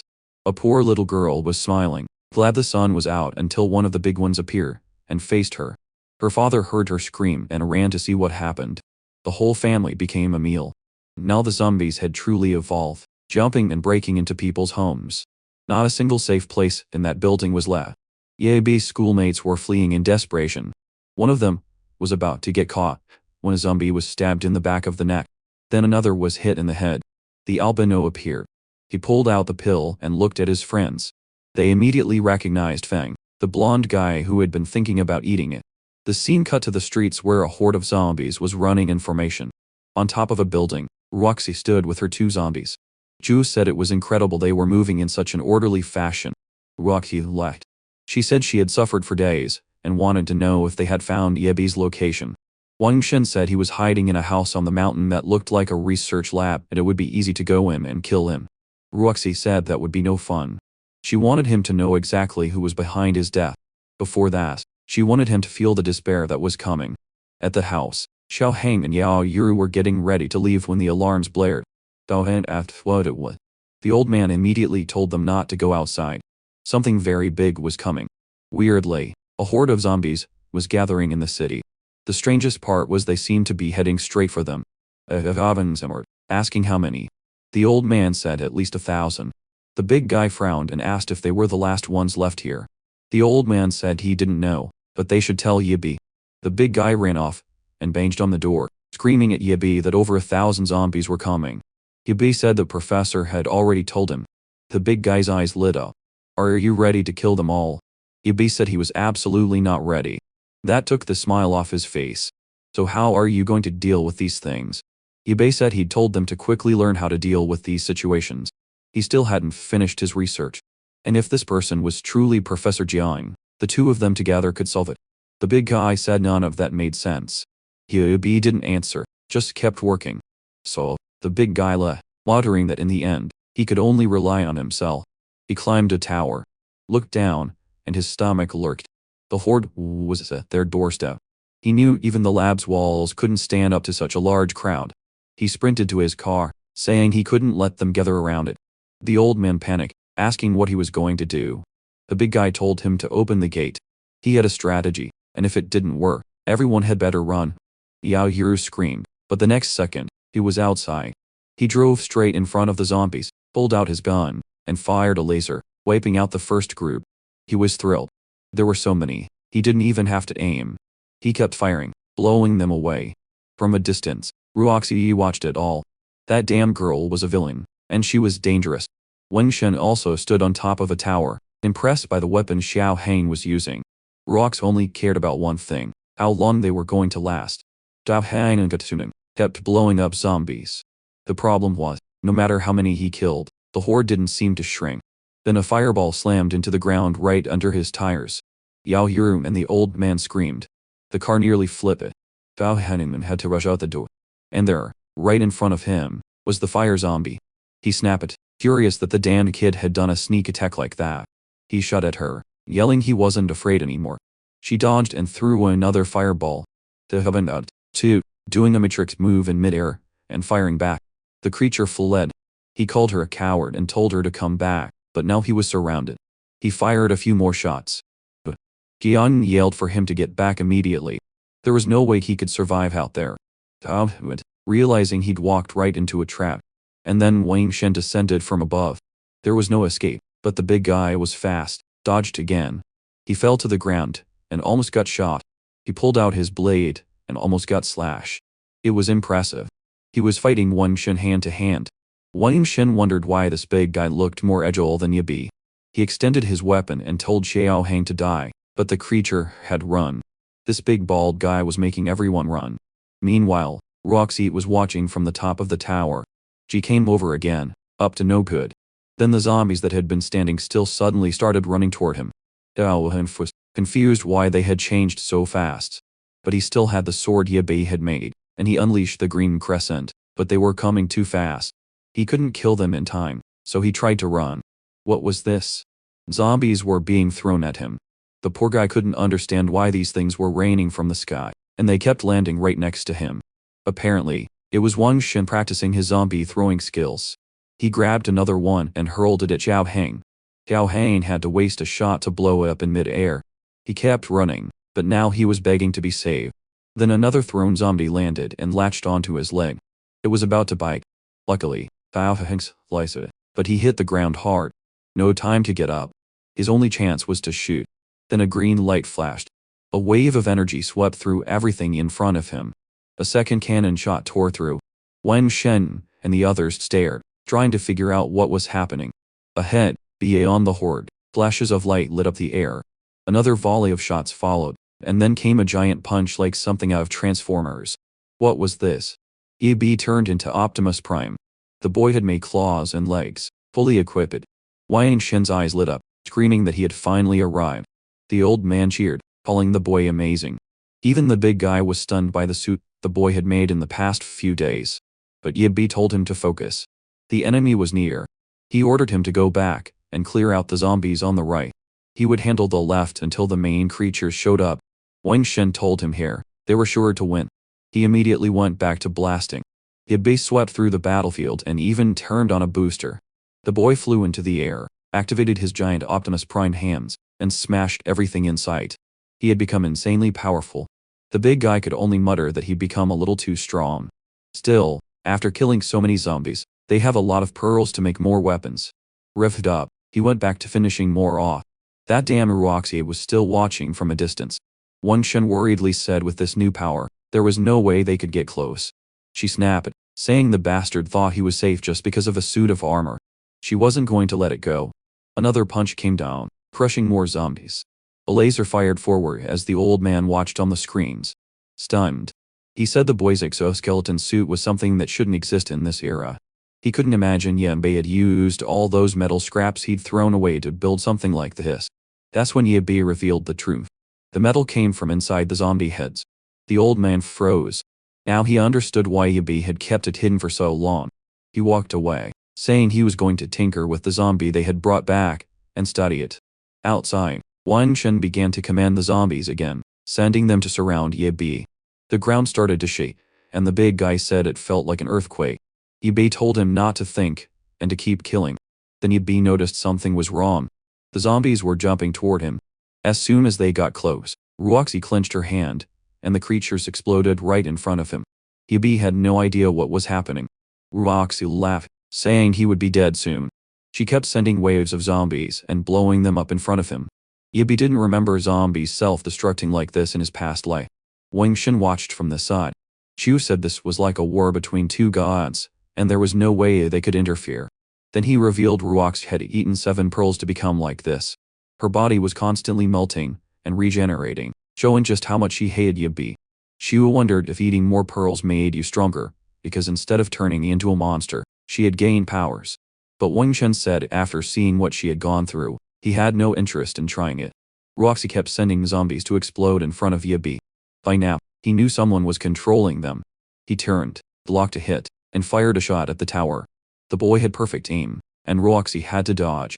Wang Shen screamed for her, and like an idiot, she nearly fell, but she managed to hover. Then she froze. Yimbe was right in front of her with his giant Optimus Prime hand. He fired again, and she pulled zombies up as a shield. She put up a whole barricade of creatures, but they were about to be swept away. She kept commanding them, and he just jumped over the mess and threw a punch. She barely dodged to the side. Yimbe opened his giant hand again. She went hand to hand and activated her hands. But she took a punch straight to the mouth. The poor girl got sent flying. Before she could react, he had pinned her to the ground. Optimus Prime 1, Waifu 0. Yimbe said if she survived those shots, she must have eaten the pearls. He asked how many she'd eaten. She didn't answer, just tried to activate the power in her hand. Then came the stomp. She'd better not try anything else, worry. She screamed in pain. He said that in their past life, she had cost him an arm, too. And today, she would pay. Then he heard something nearby. Wang Shen came running, desperate, yelling for him to release her. Yimbe just opened his giant hand and fired. The monster dodged and started circling him. He tried to take advantage of an opening and jumped in. Yimbe didn't hesitate. With the hand that was holding Rox, he smashed Wang Shen's arm. With the other, he activated his laser and hit him in the chest. Unlucky fool. He went flying. Seeing Wang Shen down and Roxy captured like it was nothing, Shu knew she stood no chance. Her best option was to run. Roxy was still being crushed under the giant robot. Yimbe said it was crazy. She really could be one of the chosen ones because she had eaten the pearls and still kept her human form. But he also knew how dangerous she was. So, to avoid future trouble, he would finish her now. Just as he was about to crush her, the zombies started to transform. Yimbe was shocked. Why had they already reached level 1? Yao Yuru reported that more and more zombies were surrounding the lab. Chen was holding the line, but some had gotten through and were climbing the walls. Roxy started laughing. She said they were all going to die and become her zombie slaves. Eb threw her away. She crashed into the zombies. He readied his giant hand and unleashed a double laser beam. He clearly left, thinking she was dead, but you know how the story goes. She's probably still alive, right? Meanwhile, the big guy was panicking. His gun was out of ammo. All he had left was the sword, and he was surrounded on all sides. Just then, a level 1 zombie pounced on him. He barely got his sword up in time. He wondered if this was a new superhuman. He slashed straight down the middle, but instead of cutting, it just left a scratch. He was terrified. He looked back. More creatures were transforming. The whole base was surrounded and they kept coming. Having sliced at a creature's chest and ran. He didn't know what kind of monster this was. The sword wasn't working anymore. These were probably the level 1 mutants Yabe had mentioned. Yabe kept calling Xiao Hang, asking if he was okay. At the same time, some of the creatures jumped over the fence and started to enter the research area. But Jian was still focused on his research and didn't care what was happening outside. Havan tried to escape, but he couldn't find Yabe, and he had no idea how to get back to the base. Then Optimus Prime showed up and grabbed the big guy. Chauvin was overjoyed and asked if Yabe could fly. Yabe said it was just a jump with a bit of a glide, then ordered him to go kill the creatures heading for the lab. To kill these level 1 creatures, it would take more than one slash, and he needed to be careful. These things were much more agile than before. The big guy collapsed, exhausted, saying he could finally breathe a little. Yabe jumped to the top of the gate, readied his Optimus hand, and started destroying everything in sight. The problem was while he cleared one side, the creatures poured in from the other. The big guy was exhausted. He called for Yao Yuru, saying he was thirsty. Then he heard something nearby and saw a creature coming. It had almost gotten to him when he grabbed his blade and plunged it into its chest. He slammed the first one to the ground and ripped it in two. This kid did not stop. He hit it again. Yao Yuru showed up saying she brought the water he asked for. She asked if Xiao Hang was okay. And as she came closer, she said this zombie was different from the others. Inside its head, he found a red pearl. Meanwhile, Professor Dion had finally found what they were talking about. Even though the stone looked dull, he could see a weird green light inside it. The question was if humans became mutants because of this metal or if the metal formed when they turned into zombies. He couldn't wait to uncover all the secrets of that material. Outside, Yabe was clearing the place out. He killed one hare, smashed two more there. A swing of his hand, and he finally said he was done. He screamed, telling the big guy to come collect the pearls because he had cleared everything.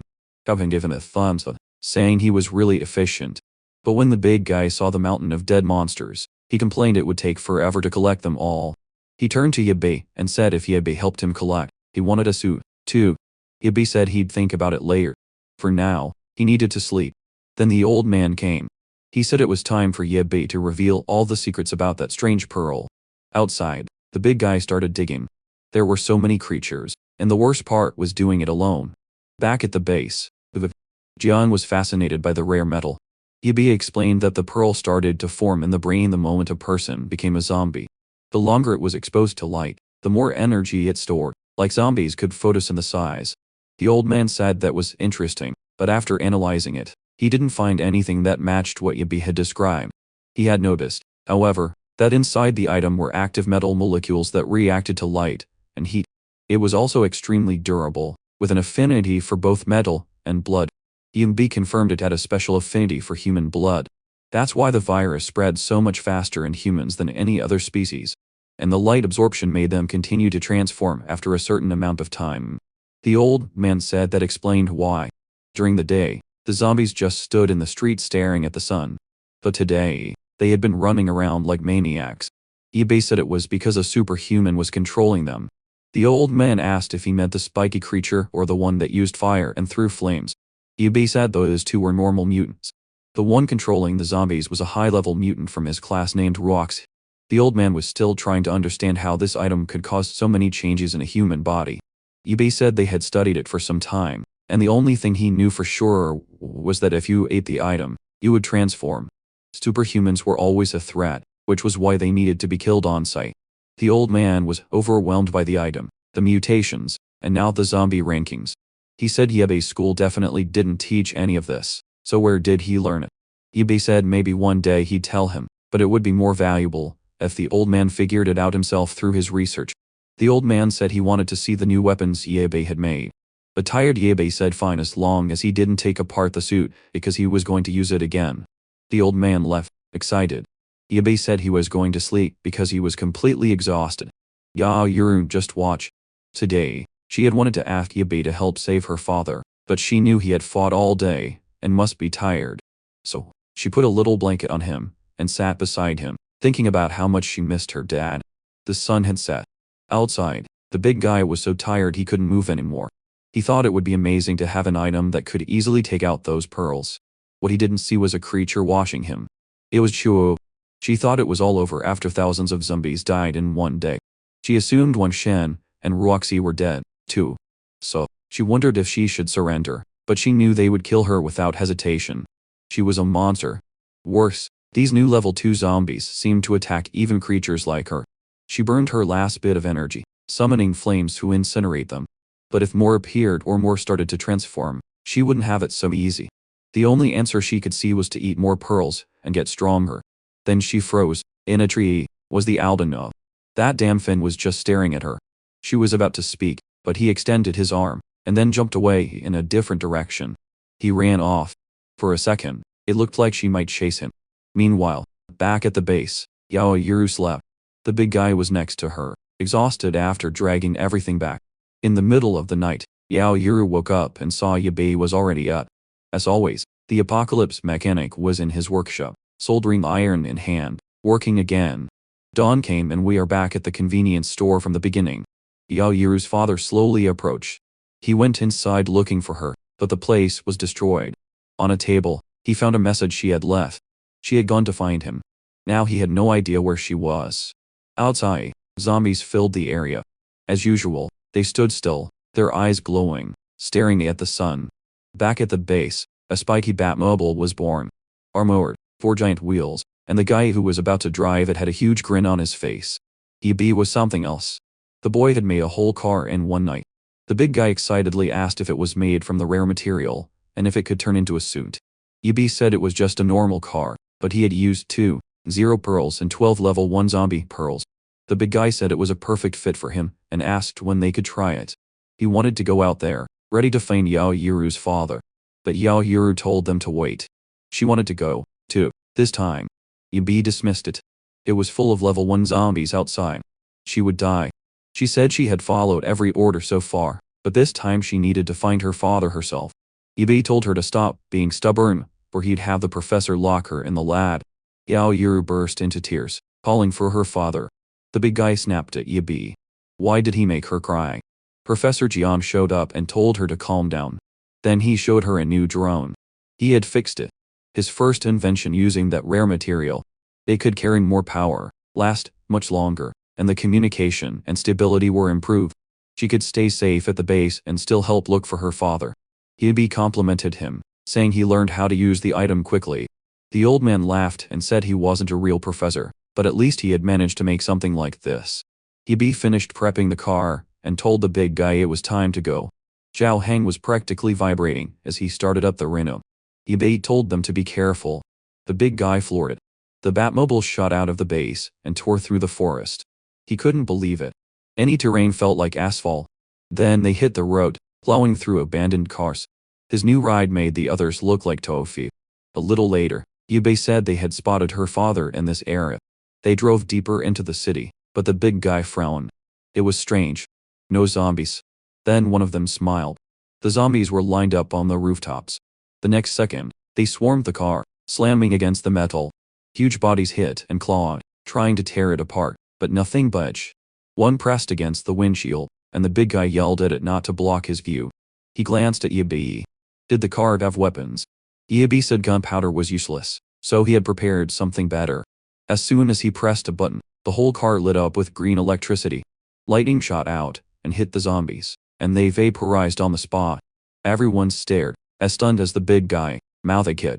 The main character said that if there were this many level 1 zombies here, no one could be alive. They needed to change direction. They took another route, but from the top of a building, someone was watching them.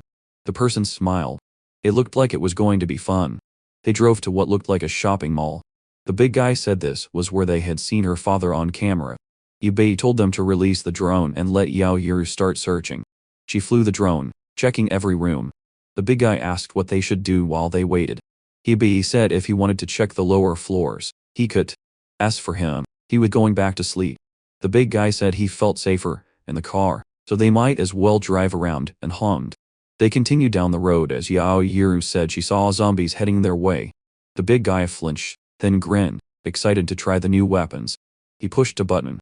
Spikes shot out from the tires. He drove straight at the creatures and sliced through everything. Another button fired a laser and wiped out half the street. Yao Yuru told him to be careful. Her father could be in one of those houses. He pushed the next button, hoping it wouldn't be too destructive. A meat grinder opened up in front of the car. He ran over the first creatures, and the system notified him he'd gotten another peril. The big guy's dream of a collection tool had come true. He leaned over to hug Yabi. The car started swerving. Yao Yuru stared, confused. Inside, the big guy had hit his head 5 times. Then Yao Yuru screamed. She had found her father's car.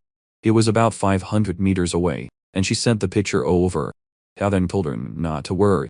They would find her dad, but the car was destroyed. The windshield was cracked. She panicked, thinking something had happened when he was out getting supplies. Yabi told her to use the drone and see if he had left a message. He probably wasn't far. Yao Yuru still wouldn't calm down. She kept asking where he was. Then she suddenly went limp and face planted on the keyboard. The old man rushed to her side, not understanding what was happening. Some time later, to the car. Yabi asked the professor how Yao Yuru was doing. He said she had passed out, and her illness seemed to be getting worse. She had been so focused on finding her father that she had forgotten to take her medicine. Luckily, he had some in reserve, but treating this disease wasn't his specialty, and finding a doctor in the apocalypse would be even harder. He told Yabi to go to the hospital for medicine while he tried his best to keep her alive. Just then, the big guy came back. He hadn't found any messages or information in the car. The strange thing was how many supplies her father had left. After the crash, he must have panicked and run. The big guy also found something else. Black boxes with no logos or labels filled with strange pills. The main character said they could be medicine. They brought them back for Jiang to check. They started the car and headed for the hospital. The professor said he would stay with Yao Yuru for now so he couldn't help with the drone. Back in the car, the big guy looked devastated to learn Yao Yuru had leukemia. Now he understood why Yabi hadn't let her come with them. He started talking about finding medicine, but Yabi told him to shut up and drive to the hospital. Yabi knew that in 2 more years, the city's supplies would run out and the place would turn into a desolate, abandoned wasteland. Worse, it was happening faster than he expected. Maybe in the end, he wouldn't be able to change anything. Maybe it was better to think of another option than to let her live in this miserable world. Scene change. Someone injected a liquid into Shu's arm, and it immediately began to regenerate. She stared, confused how that was possible. Even her flames had come back. The blonde guy in the hat spoke. It was impressive that she was a fire user. Shu thanked him and asked what organization he was from. The blonde guy spread his arms and said they specialized in gathering people with abilities. Their goal was to create a paradise for the chosen ones in this world. Shu was confused, asking if the blonde guy was a user. He said yes, and there were many others like him. She asked if it was possible to maintain a human appearance like him. He said yes. His group had the solution. They could live peacefully and happily in this new world. Meanwhile, outside the hospital, the big guy stood at the entrance. In front of him, Rafi warned that this was private territory and to stay away. He told Yabi the place was taken, so what were they going to do? Yabi answered in Optimus Prime mode that since this was a strategic location, this was predictable. Then he ignored the warning and smashed his way in. The big guy thought it was strange that everything was so quiet. He kept seeing messages telling them to turn back or die. Yabi told them to search different areas and stay in touch through the earpiece. As they walked, the big guy said this was the second place he hated most in the world. He hated the smell of disinfectant, but still, he started sniffing the air. In this apocalypse, no one was using disinfectant, right? But the weirdest part was, he smelled sweet fruit. Suddenly, he felt dizzy and collapsed. Yabi immediately called out, asking what happened. No response. Yabi narrowed his eyes, suspicious. Then something started dripping from the ceiling. Yabi smelled it, and immediately suspected poison, but Optimus Prime was ready. He put on his mask, activated his giant hand, and blasted the ducks. He warned the big guy it was a trap and told him to get out. Then someone appeared right next to him. Yabi didn't hesitate. He threw a punch at the female doctor that stopped an inch away from her. She touched the robot and said his suit was so cool. Then she added, "It must be made of zombie pearls, and I want to meet the person who made it." Yabi wasn't sure if she was a superhuman. He asked who she was. The girl introduced herself as Tang Tang and said she was a sweet, genius female doctor. Yabi asked why there was poison and if she had eaten any pearls. She said she released it to knock out intruders, but she was curious about this pearl eating. Yabi told her to forget it and asked if she was alone. She said she was the only princess of that castle and asked if the demon king had come here to capture her. Yabi was tired, asking if she wasn't afraid of dying. The crazy girl said death was as tempting as candy, and if she died for what she loved most, she would have no regrets. Yabi wondered if she was crazy. He asked what she meant by genius and what her specialty was. She said she was a doctor who specialized in viruses. Now Yabi was interested. He immediately asked what she had discovered about the pearls and if she had used them to create those poisons, but she didn't want to be interrogated. She said he was annoying. He kept asking questions but never answering. So, if he wanted answers, he had to tell her who made that suit. Yabi hesitated. Then he said they had a research institute and if she wanted, he could take her there. The girl's eyes lit up, but she warned him she had one more request and he had to agree. The scene cut to a desert road, a car parked in the middle of nowhere. Taobing hoped someone had been, and asked where she was. The girl replied she hated people who broke promises, and asked if someone named Xiao Ye had arrived. The guy on the motorcycle, who must have been Xiao Ye, said that after this mission, they would go back and get married. Someone told them to stop flirting in the middle of a mission. A truck started to approach. The three of them, excited, said that just as Xiao Ye had said, they would follow the plan. The truck passed in front of the car, and they waited for the signal. But the big guy asked Xiao Ye where the signal was. Poor Haken had been hit by the truck.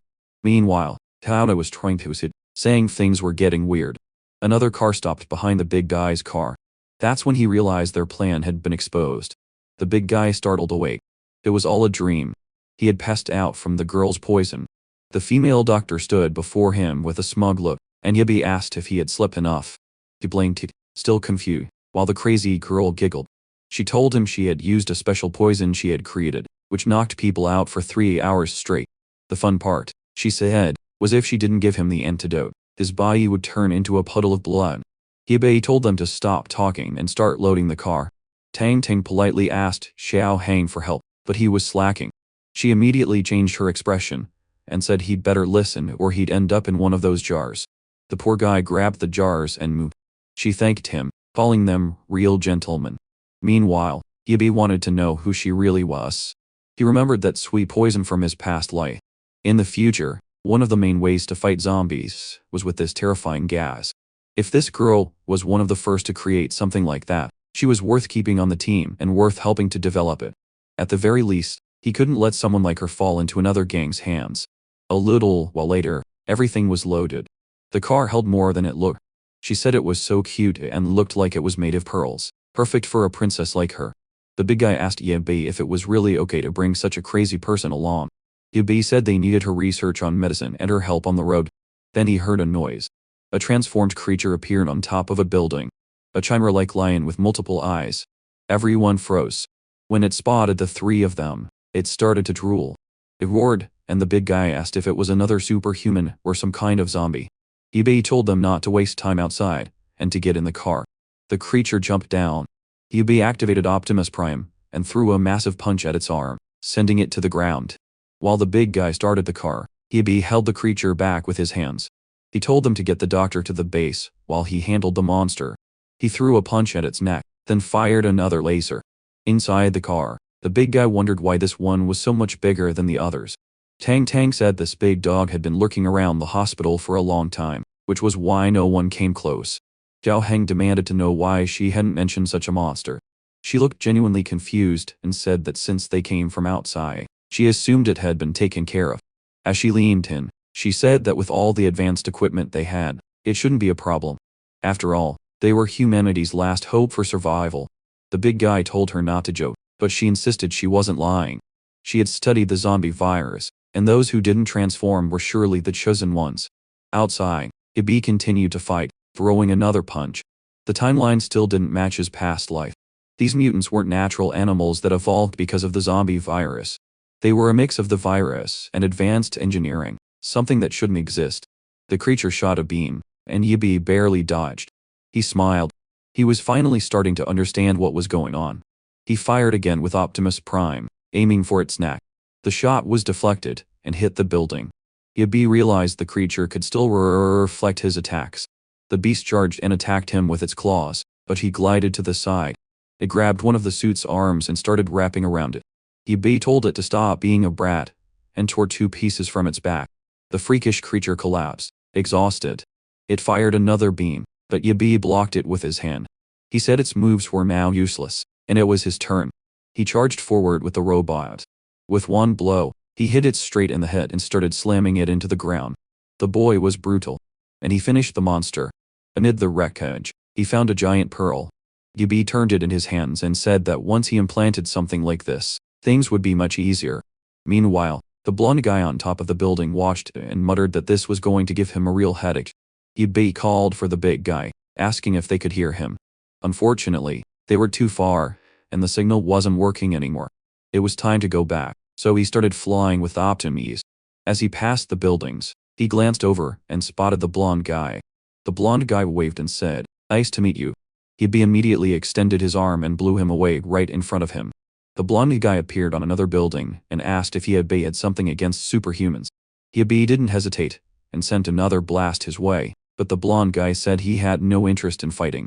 He teleported onto the robot's arm and said he just came to deliver a message and it wouldn't take long. Yibi crushed him with his hand. The blonde guy said if Yibi wanted to chat in that position, that was fine. He introduced himself as Song Bin and invited Yibi to visit him in the northern district. Yibi continued to crush him while the doctor said he was interested in calling on the medical pearl. But when Yibi looked at his hand, the guy was gone, so he had some kind of body substitution ability.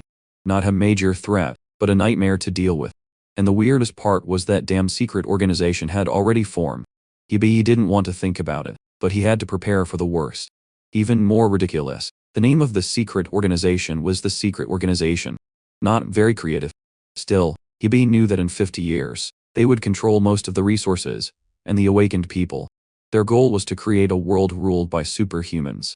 That mutant beast was probably their work, and they had likely been watching him for a while. It didn't make sense for them to already exist, which meant they probably had someone from the future, too. The Batmobile arrived at the base. Tang Tang said it was a pretty normal place to have created that armored car. The big guy remarked that she had some nerve coming to a place she knew nothing about. She said she believed in her intuition. Then she told Xiao Hang to quickly get the experiments out, saying she was doing it for Yao Yuru. The old man appeared and said it seemed they had really found a doctor. Tang Tang went straight over and asked if he was the professor who had made the suit and the car. Before he could answer, she said she already knew it was him, and she had come here specifically to hear him speak. The doctor remarked that he was dressed sloppily, but was clearly a mad scientist. Dian was confused, wondering where Yibi had found this crazy girl. But he recognized the name Professor Tang and knew she was a young genius with a fit in virology. She said she was on Earth, clearly flustered. The old man, meanwhile, wondered how a girl like her had survived. She told him to stop the small talk and said she was here to study the pearls with him. He was impressed she had won and complimented her, saying it was amazing she had made the suit and the car. She called it Black Gold and asked if he had come up with that name. Ow. But Jian wasn't sure if he should admit he hadn't made any of it, especially since she seemed to know even less than him. And from what he knew, Yibi wanted to keep it quiet. He spread his arms and told her they could work together since he had some new discoveries. But first, she needed to help him with something else. The scene cut to the medical bay, where Yao Yuru was on a bed. A little later, Tang Tang came out and the professor asked how she was. Tang Tang took off her mask and asked if Yao Yuru was his granddaughter. The old man said not really, but he thought of her as one. Tang Tang made a hand gesture, and the old man asked if that meant the girl was fine. Tang Tang said no. The old man asked if that meant she had 3 more years. Tang Tang corrected him and said she had 3 months. She had seen many people with the same disease and had no idea how the girl was still alive. Her body. She wouldn't accept any treatment in this state. And the worst part was, there wasn't much they could do. Tang Tang asked if she was telling him to accept that the girl was going to die. Tang Tang said maybe they could use that thing. A little later, Yao Yuru started to wake up. She heard the old man outside asking if they were really going to give her that drug. Tang Tang said not exactly. She was thinking of using that material to create a new medicine. In some experiments, she had noticed the material seemed to emit an energy that could regenerate the cells around it. The old man said that was why some people who ate it experienced that transformation. She asked, what kind of idiot would do that? The old man said he had seen 2 people eat it and become extremely powerful. Tang Tang was silent for a moment, then said that besides certain death, she couldn't think of anything else it could cause. She told him to focus on the real problem, creating a medicine from that material to help the girl. They didn't have much time, and they also had to make sure she wouldn't turn into a monster. Meanwhile, Zhao Henning was finally putting the last item on the shelf. Looking at it, he couldn't understand why she valued this stuff so much. Tang Tang came in and thanked the big guy. He immediately asked if Yao Yuru's disease could be cured. She said, with the right idea, maybe. He said he was going to check on Yabi, but she told him not to bother. He seemed to be handling things just fine. As he turned away, she asked about finding Yao Yuru's father. He said they were looking. Tang Tang urged them to find him quickly because it could help with her treatment. Back in the city, Yabi stood on top of a building with his giant robot. The sun was beating down, and he still hadn't found Yao Yuru's father. He decided to fly around and look for water until he spotted a shopping mall and went in. He broke the glass and stood in front of a pool. There was water, sure, but it wasn't drinkable. Then he heard a strange sound and moved toward it. Something flew past him. He turned his robot around and fired a laser. Unexpectedly, the creature broke through the wall and charged him. The thing was huge, but luckily the robot's hands were also huge. Yubi stared at this new monster and raised his hand to fire again, but the creature swatted him away. He crashed into a wall. He cursed the beast and fired again, but it dodged easily and attacked him from the side. Yubi threw a punch, but it was too fast and glided away again. It threw a hit, but Yubi caught it, pulled it to the side, and slammed it to the ground. He activated the laser again and hit it in the neck. The monster fell, and a woman appeared from it. Now, these creatures were shooting lasers, too. Yubi froze. Chadot. Meanwhile, on the streets, the big guy was looking for Yubi. He couldn't find him until the drone activated. It was Yao Yuru. She asked if they were still out. He told her to rest and let them handle the search. She said she couldn't sleep and felt better working with them. He said fine, but not to overdo it. She activated the drone again and continued her search. Soon after, she spotted something strange, and the big guy asked what it was. Yao Yuru said a strange group of zombies was heading for a construction area. They wondered if there could be survivors there. Then she saw a girl lying on a container. The big guy looked through the camera and said he recognized her. Yubi asked how. He said she had been captured by the other guy before, but she had escaped and they never saw her again. Yubi said they had to help her. The big guy activated the car's claws. Apparently, he was plowing through zombies, slicing them up. The girl on the container looked confused. Yubi told her to wait for an opening and jump in the car. Xiao Heng continued smashing everything in his path. He drove closer and yelled for the girl to get in. She jumped in the back and Yubi said it was time to go. The girl slowly climbed in, asking who they were. The big guy grinned and said they were the rescue team. Meanwhile, on the other side, Yubi was getting his ass kicked as usual. Once again, he crashed into a wall and the monster charged in for the kill. Yubi covered his face knowing he couldn't look at it. The problem was, his mask had been damaged in the previous fight, so he couldn't use it again. The creature threw an attack that just barely missed him. He fired another laser, but the damn thing was too fast again. Its tail slammed into him. He fell into the pool like an idiot and realized he'd been careless. He sank into the water as the creature prepared another attack. Now he couldn't move. Spikes started to jut up from the pool, and he wondered if he was going to die there. Then a light flashed, and the creature was hit in the eye. It was the big guy in the Batmobile, saying the Apocalypse rescue team had arrived. The creature hesitated, confused, and then decided to run. But Yubi's giant hand shot out and grabbed its tail. He asked where it thought it was going. He pulled it back into the water, threw a punch at it, and told the big guy if the creature started to look at him, to just shoot it with the laser. The big guy said he understood. Before the creature could react, Yubi fired a laser into its stomach. The poor animal collapsed, trembling. He grabbed its head and demanded to know what this mutant was doing here, if the organization had sent it to kill him. The girl just stared. He told her to open her mouth, or he'd crush her head. She finally reacted when he mentioned the secret organization. A desperate Lena said she didn't want to go back to that place. The big guy asked how this girl had also turned into a monster. At that moment, the monster recognized the girl in the car and started calling her Lena.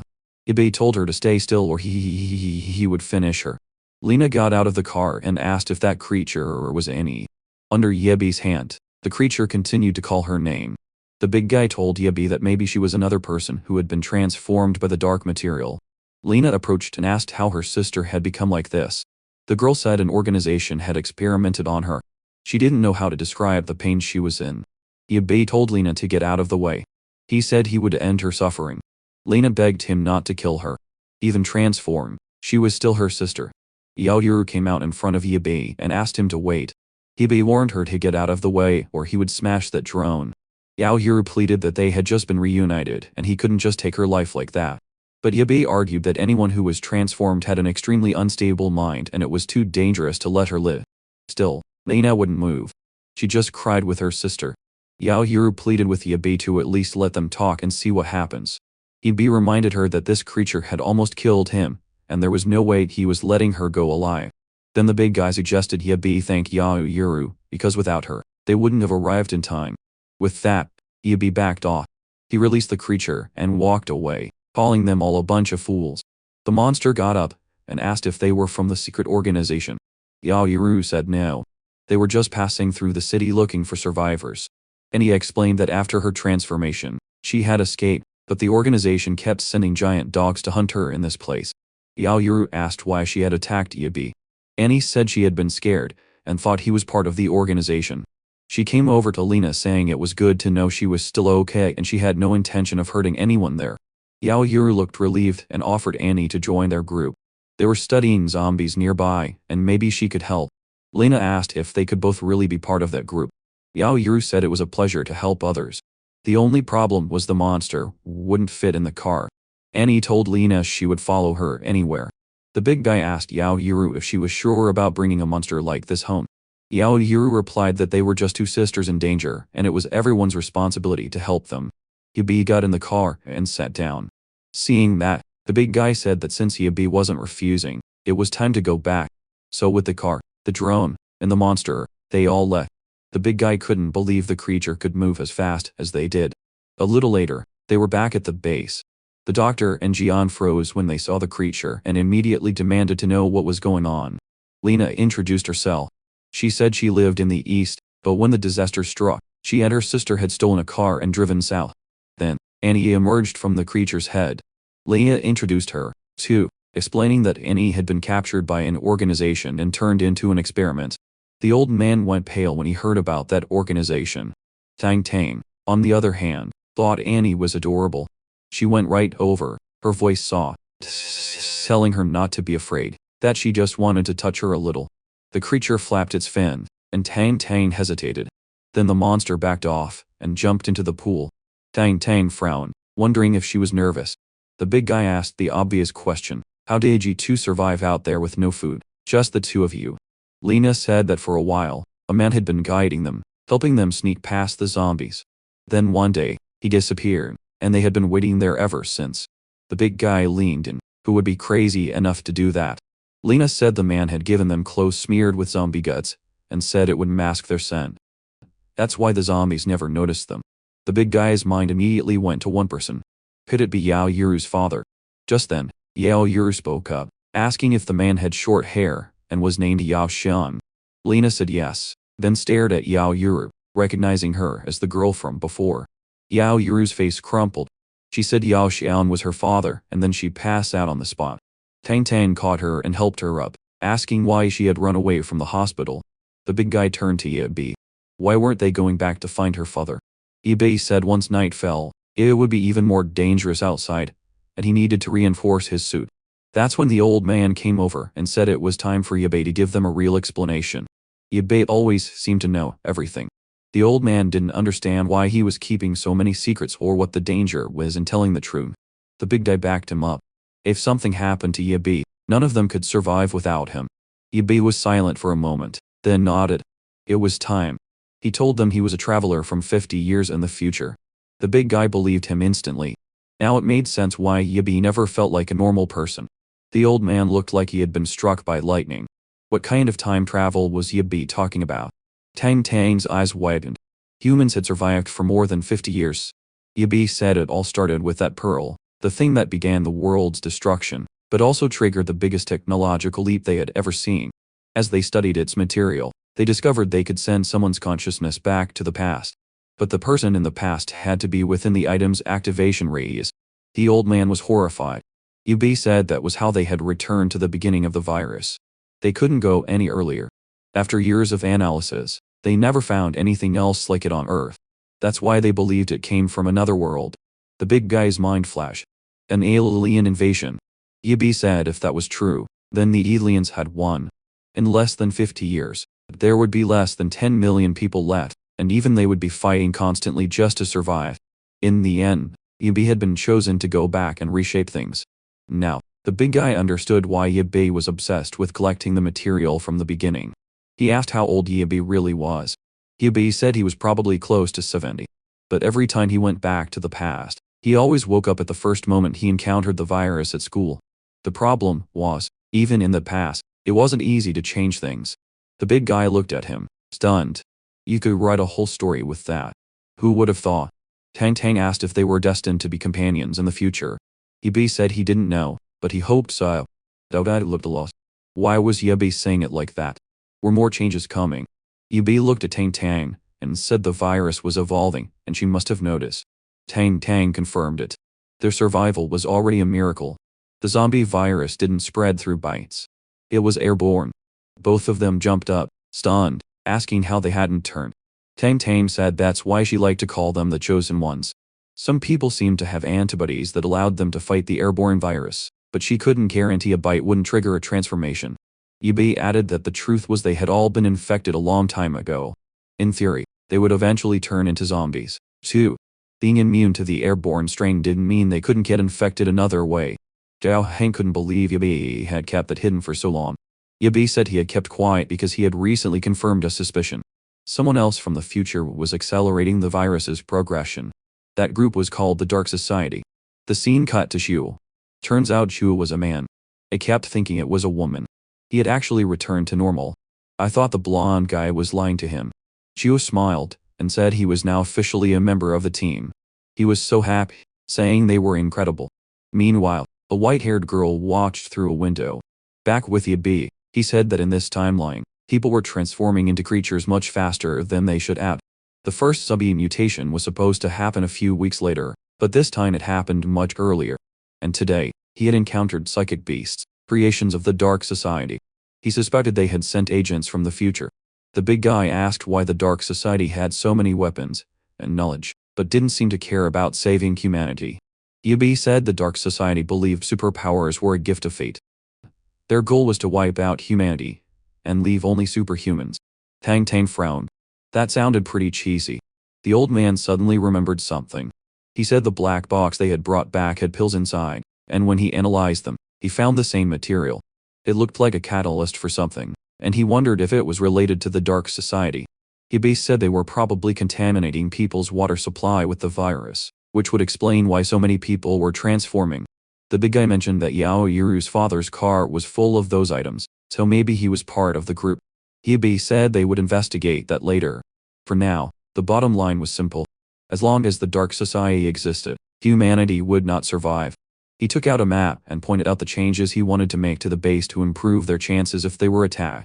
He asked Tang Tang to continue taking care of Yao Yuru. Yabi in turn asked if Yabi was her brother. Yabi asked if that was a problem. She said it was just a medical question. He told her it had nothing to do with that, then told the big guy to go back and help Tang Tang and the old man get things ready. Back in the room, Yao Yuru slowly woke up. She sat up and saw Lena sleeping beside her. Then she snuck out and went down the hall. In one of the rooms, Tang Tang was saying that Yabi didn't seem to be lying about his story.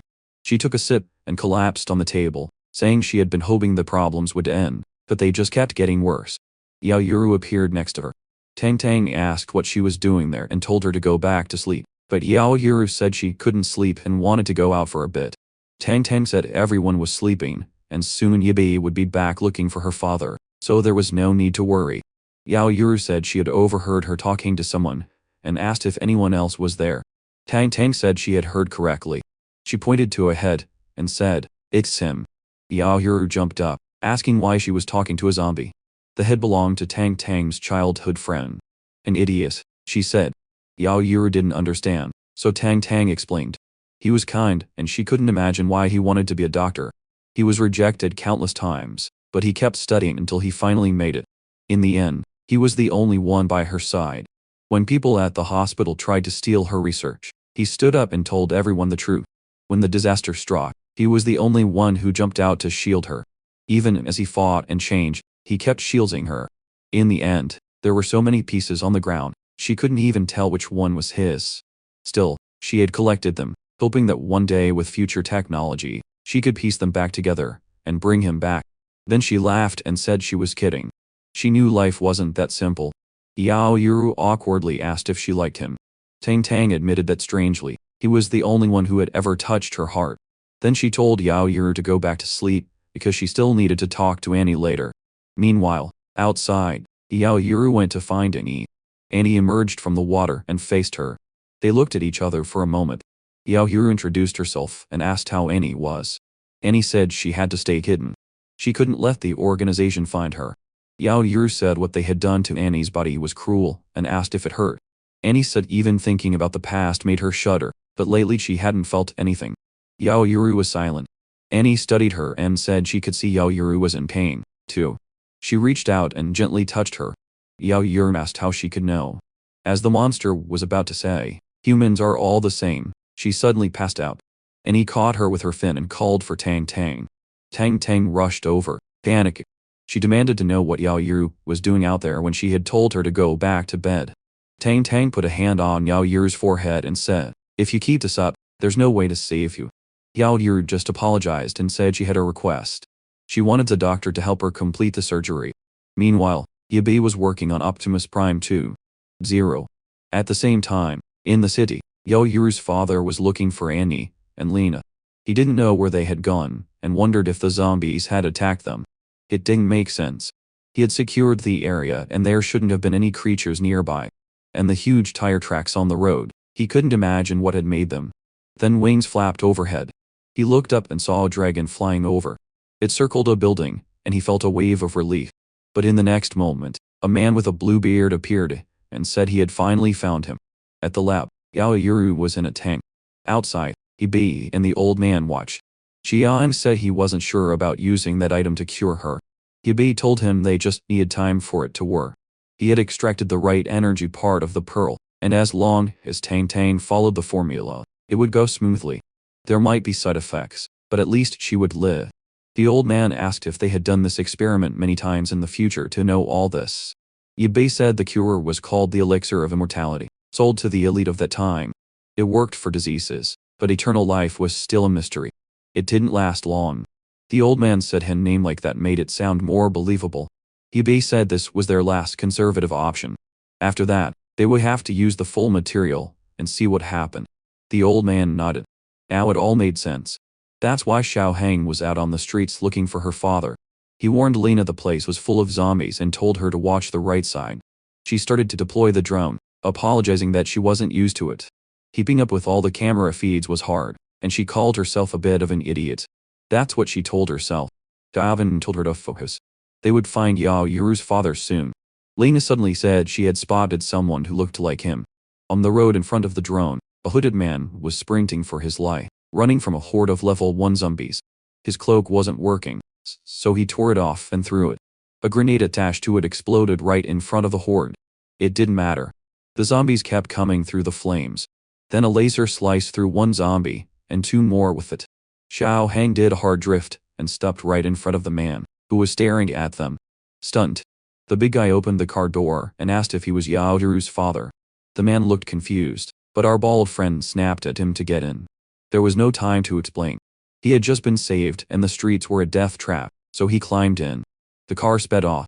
From a distance, the blue-bearded man watched it all. He asked the blonde guy if he was really going to let the man get away so easily. The blonde guy said they were part of a special group, so they had to be cautious and take this matter seriously. The blue-bearded man scoffed. His style was to show up and smash things, not play with little tricks. The blonde guy reminded him they didn't have that luxury.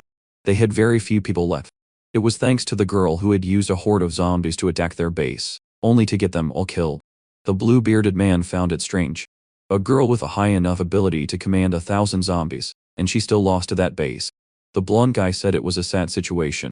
They couldn't revive any of the zombies they had lost. Meanwhile, the car had entered the base. Jian rushed out worriedly and asked if that was really Yao Xian. Yao Yuru's father said it had been a long time and apologized for causing so much trouble. Old Jian told him they should thank God he was still alive. Then he took him inside to wash up, while they checked on the girl. The scene cut to a horrified Yao Xian. Seeing Yao Yuru inside a capsule, he demanded to know what happened. They explained that when Xiaohan prior her, she was fine, but lately she had been getting weaker. What made things worse was that she had pushed herself to the limit trying to find her father. Yao Xian collapsed, saying he should have come back sooner.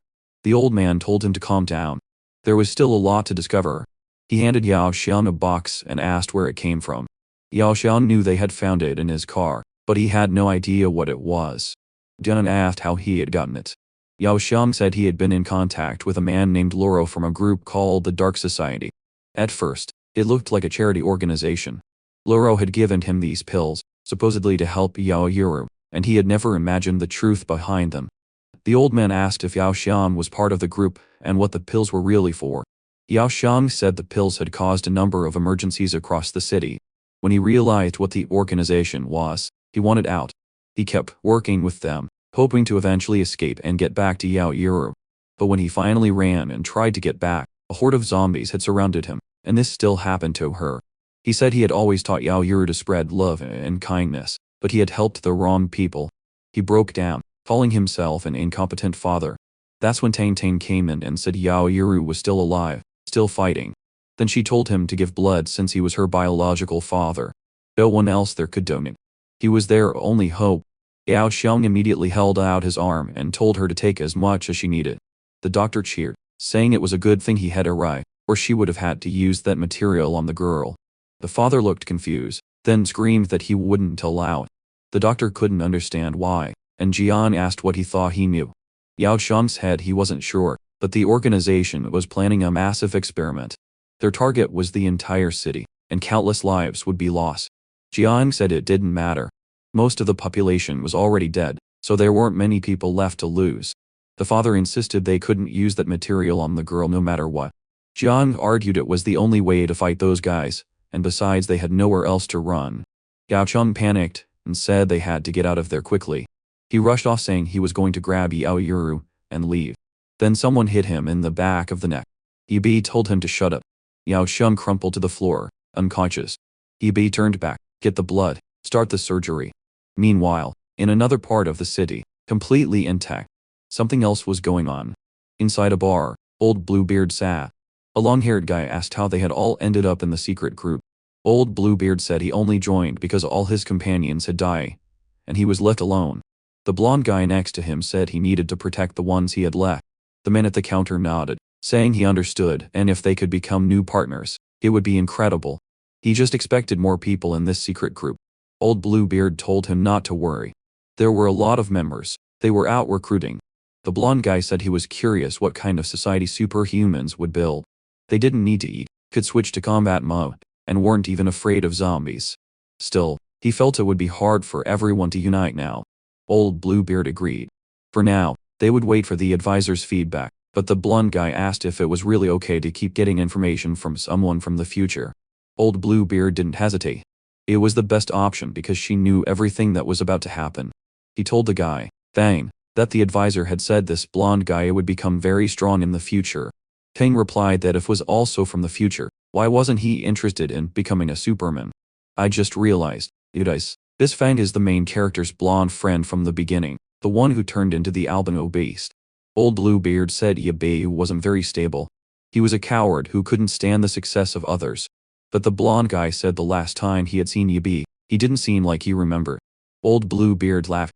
At least whoever wronged Yabe in the future would probably pay in this lifetime. But one thing was certain. They would have to kill Yabe. He was in the way. Someone clapped and said he had heard enough of what he needed. It was the blonde guy in the hat. He said the world Yabe wanted to create was completely different from theirs. For now, they were still trying to inspire the boy to change him. But if he refused, then they would obviously kill him. Everyone in that room was born from black gold. They had abandoned their old bodies and accepted a new rebirth. Now they needed to go deeper into the mysteries of the item to get a power their race had never seen. They even had a little slogan, "The Dark Teen is eternal." These bastards also had 30 different names. Back at the base, the big guy was half asleep while Yabe worked on the car. He asked Yabe about his friends from the future. If they were younger then, they must be kids now. Yabe said the present and the future had changed. Whether those friends were still alive was a question, and in this lifetime, he might never see them again. The big guy asked how he was going to rebuild the organization he wanted. Yabe said he didn't need specific allies. He needed people with the same vision. Shivagron, confused, and asked what that vision was. Yabe explained that the goal was to eliminate the black gold and the supernaturals and restore the proper order to humanity.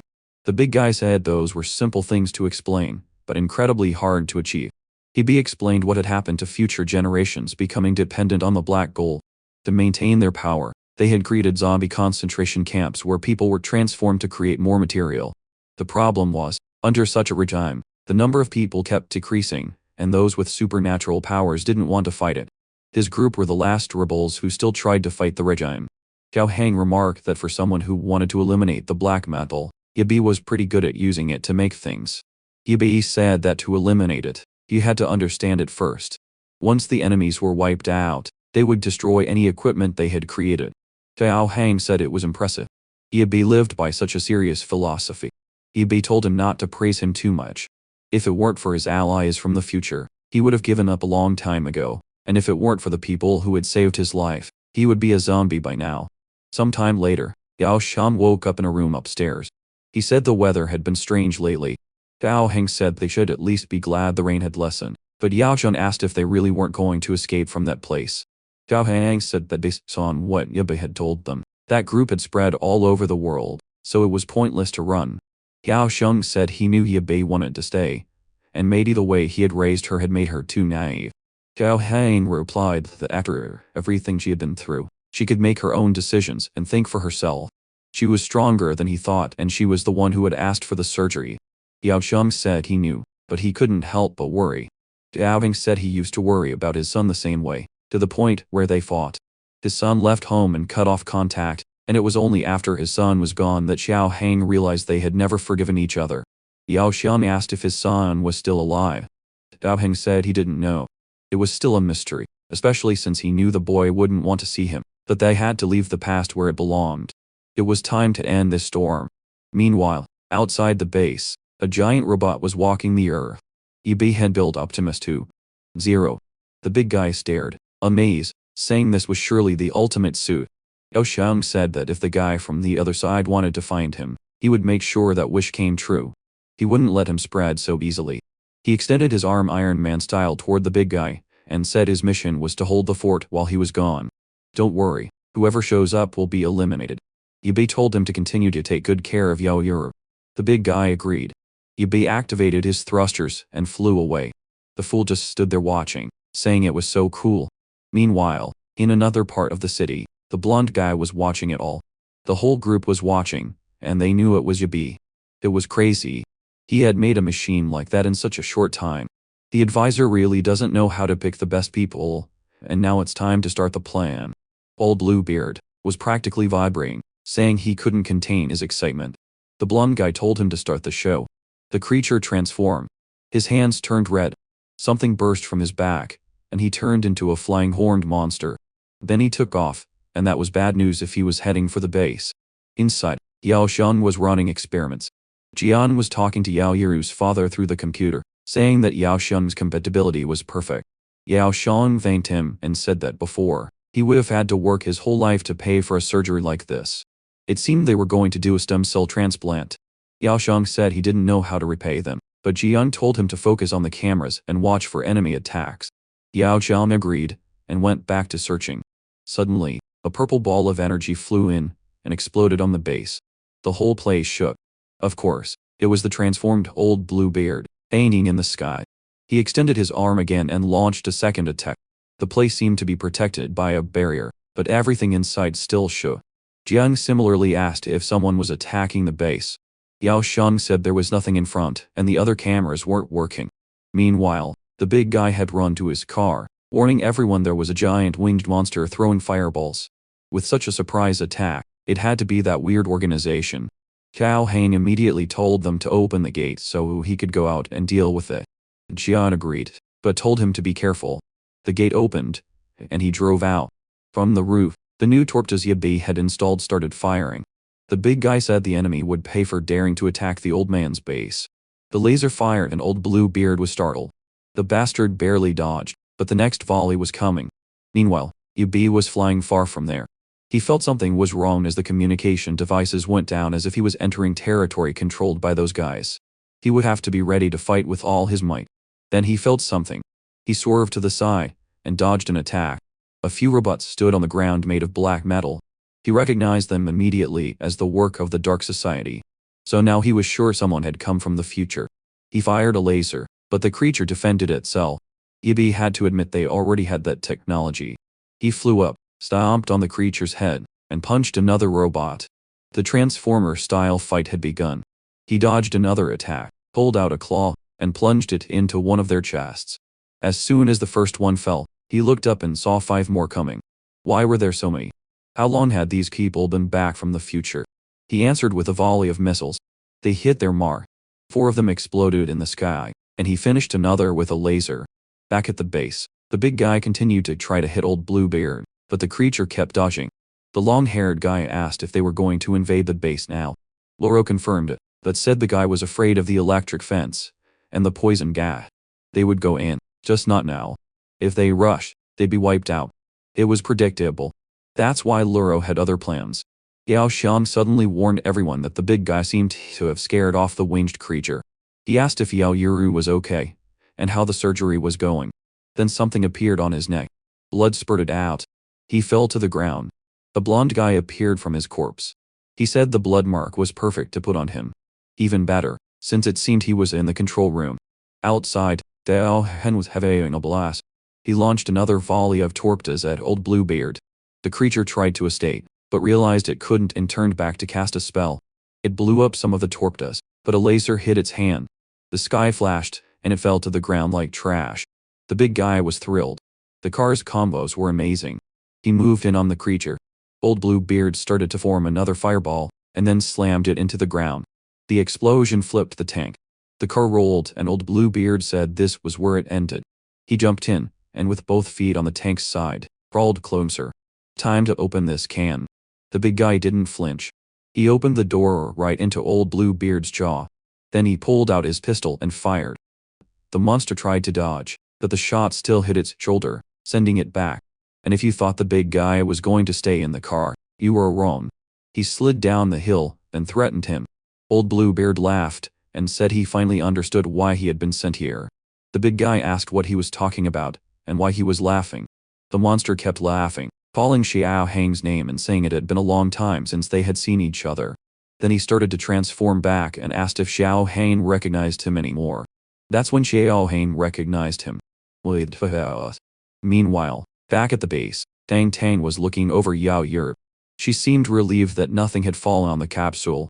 Yan told them the attack must have cut the power, and they were now running on a generator. The real problem was the stem cells they had absorbed from the father had been destroyed. Tang Tang said it was okay.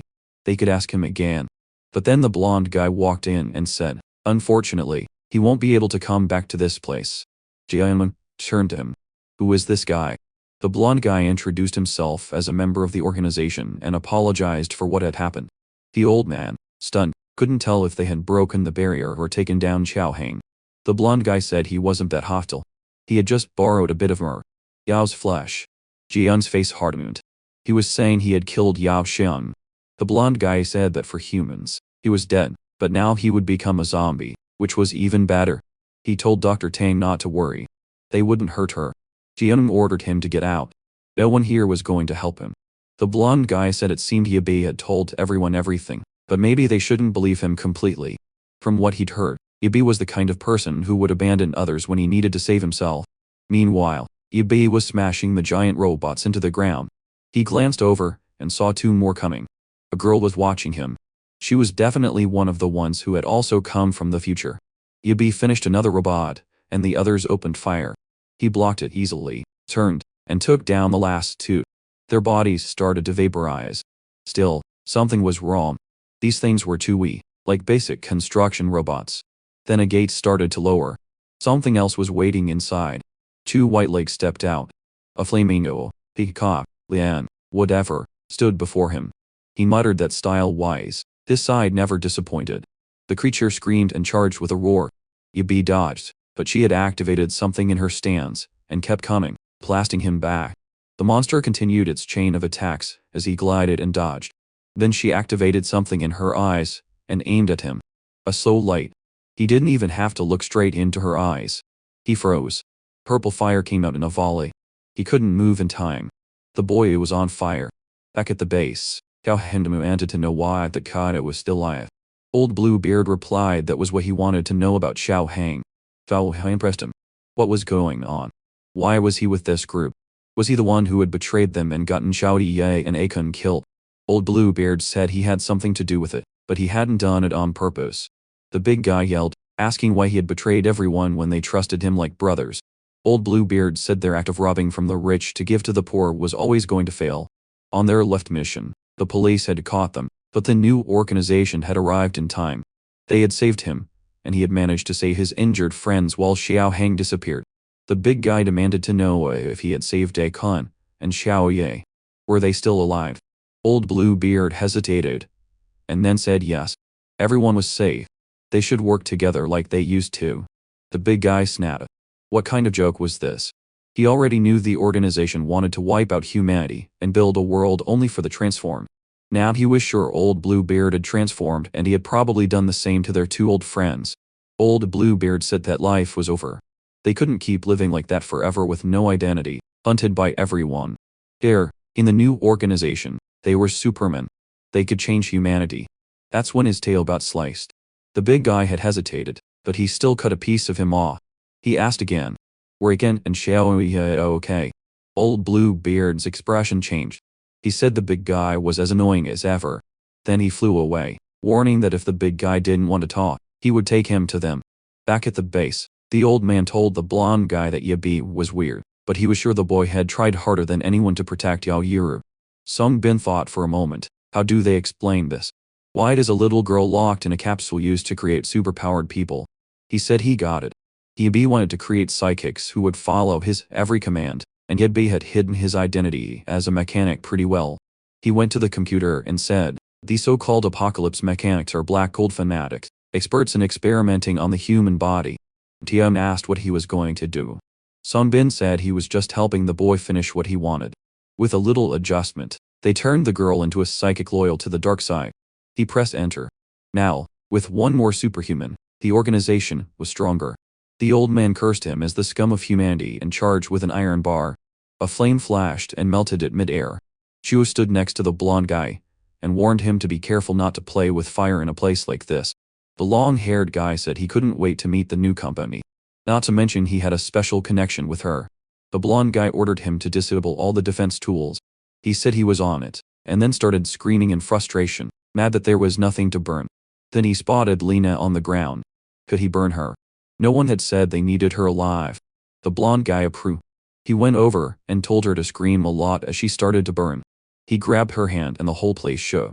The ceiling collapsed. Transformation. Annie appeared. The old man froze.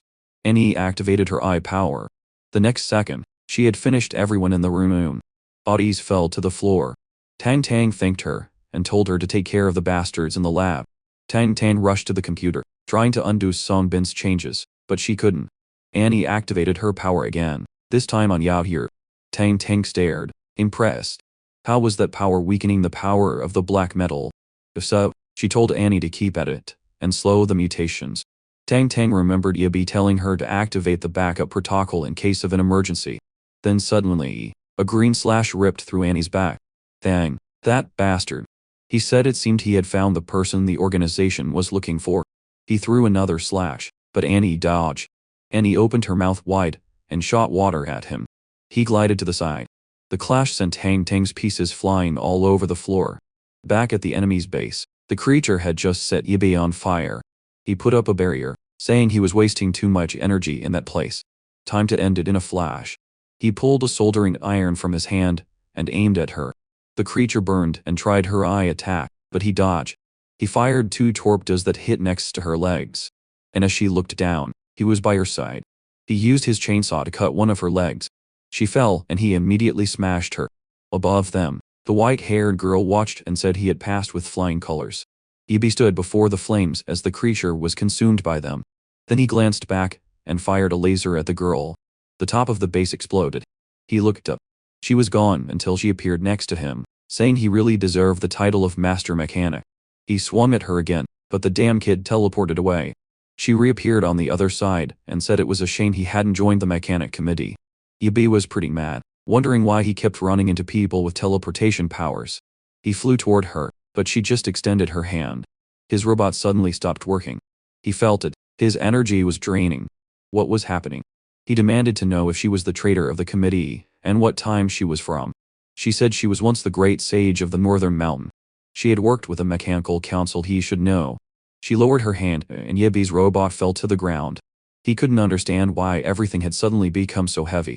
She told him this manipulation of black gold came from 100 years in the future, so he'd better stop resisting. His only option was to join the organization. Yabi seemed to recognize the name, the Great Sage of the North. He said everyone thought she had died after she disappeared, but it turned out she had become the dog of the Dark Organization. Doing this was a disgrace to her grandfather. So, this girl was Hyun's granddaughter. Her name was Jian-yu. Could she be Yao Yuru in the future? Now, I'm confused about what happened here. We're still figuring it out, but she said joining the dark side was the most efficient move. Everything she did was to continue to develop what her grandfather had created. Jian-yu asked if her grand plan was to turn all humans into weird creatures, and if she had killed a lot of her mechanic friends in her time. Jian-yu said she always told the truth, but few people believed her. And to avoid future problems, she had no choice but to eliminate them all. If Yabi continued to oppose her, he would end up the same way. Yabi said he couldn't wait to hear her brilliant ideas. She asked if he really thought black metal was all there was to this apocalypse. He said from what he knew, the meteorite had brought the virus and that was why humans started to transform. She said she had believed that for a long time, too, but the truth was something no one wanted to share because it would cause panic. Jian-yu asked what secret could make her switch sides and start killing so many people. Jian-yu said it was because of a meteorite. 5 months ago, it had hit the planet and brought the zombie virus. But 100 years later, another meteorite exactly like it would arrive, only 0 times bigger. The first meteorite came to gather information. The second would be the real attack. Even if they combined every weapon on the planet, they couldn't stop something that big, especially one that was radioactive. And in the future, the war had wiped out their air control. They had no defense.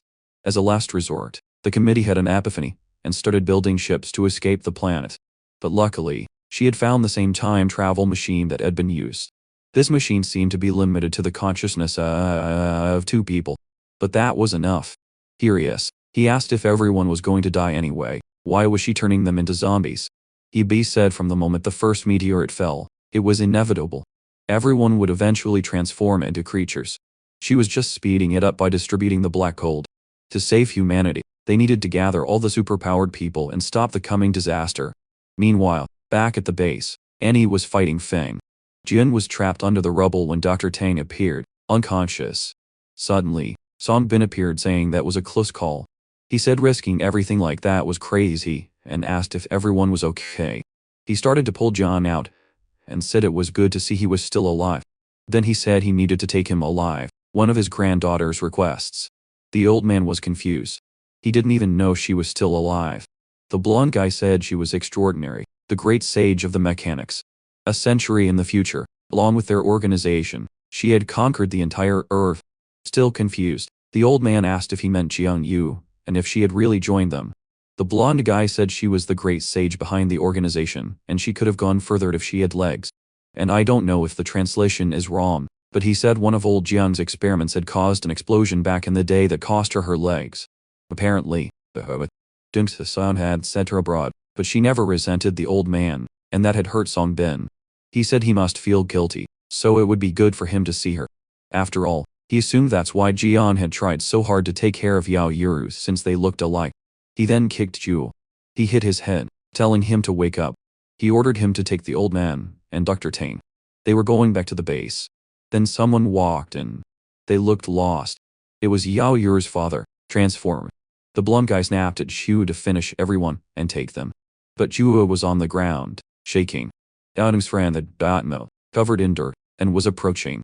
Shu threw fire, but the thing didn't even react. Jian woke up and saw Xiaohe protecting her again. The blonde guy kicked the father. At a time like this, nothing could go wrong. The old man screamed for Yao Shan. Just then, Yao Yuru's capsule started to glow. Outside, Lena watched Annie get her ass kicked. Fang mocked her, telling her to give up. She was no match for him in speed. Even Xiao Hang was unconscious. Old Bluebeard said he had gone easy on him, but it would be better if he became a Superman soon. He'd be much stronger. Then energy erupted behind him. From the center of the base, a green laser shot straight into the sky. Back at Yebi's fight, he told Jian Yu not to make excuses. Risking all of humanity for a meteorite made no sense. Jian Yu said the second meteorite was following the signal from the first. That's why it was inevitable. It would collide with Earth. There was no escape. Everyone would have to become extraordinary creatures to survive. Yebi didn't understand. What was her plan? Collect a bunch of black gold, create a bunch of Supermen. She said she wanted to control them all, to guide them completely as a queen, just as she imagined Yebi wanted to be. He admitted it was tempting, but he refused. He had no interest in leading a gang that was about to explode. He activated his shield. As a member of the Mechanics Association, he would never side with those who were against humanity. He fired a laser. She blocked it with her hand. He launched more torpedoes. They exploded, and she simply teleported away. She said it was impressive he had developed technology that could recharge energy so quickly, but without black gold, it was only a matter of time before he ran out. Her energy once again engulfed his giant robots. He fired the thrusters on his back and tried to escape. She just extended her hand and slashed at him. He kept flying, firing torpedoes. She protected herself through the smoke. He charged in and hit her with a shock wave. This time, it had no effect. Still, he grinned. At least now she couldn't teleport. Jian Yu said it was ridiculous to think that kind of attack could disable her. His system would overload long before that. Jian Yu insisted that if he could get her to the next life, that would be enough. Jian Yu asked if his priority wasn't to protect himself. He kept attacking. He would never be controlled. Jian Yu asked why he had joined the Mechanics Committee. He said at least the committee could distinguish the horror of humanity. They still believed in finding a way to save the people on this planet. She pointed out that so far all he had done was get revenge on Roxy. He said that was fine. He had 100 years to figure something else out. She kept pressing him, telling him to remember humanity's greed. Then a voice came. It's ready. They both froze. Yao Yuru appeared in the sky, flying with butterfly wings. Jian Yu recognized her immediately. She asked why she had become an extraordinary creature. Yao Yuru said it was ironic that he was talking about resisting power when he had created a creature himself. Then Yao Yuru clasped her hands. Purple energy began to pour from the other girl, flowing toward her. Jian Yu watched as the black gold began to dissipate. Jian Yu fell to the ground, staring at her hands, asking how this was possible. Jian Yu tried to understand how she had absorbed the black gold. Yao Yuru said she could completely extract the energy from any zombie. She could help everyone. He was stunned but said she didn't look well. The girl said she knew her body wouldn't last much longer. She had always known it was inevitable, transformed or not. Then Yao Yuru said she knew she had found Yebi in the future. Confused, he asked if she could read minds now, but she just said she could finally see it. Yebi had come back to the past to help everyone. Yao Yuru believed everything would be fine if people got the support and encouragement they needed. That's what her father always said, and that's what she believed. She was sure they could unite and survive these trials. That's why she would absorb all the black gold on Earth. She would leave the solar system and lead the meteorite to another universe. Then Yao Yuru told Yebi to be careful because the future was in his hands. He raised his arm and cried out for Yao Yuru, but she was gone.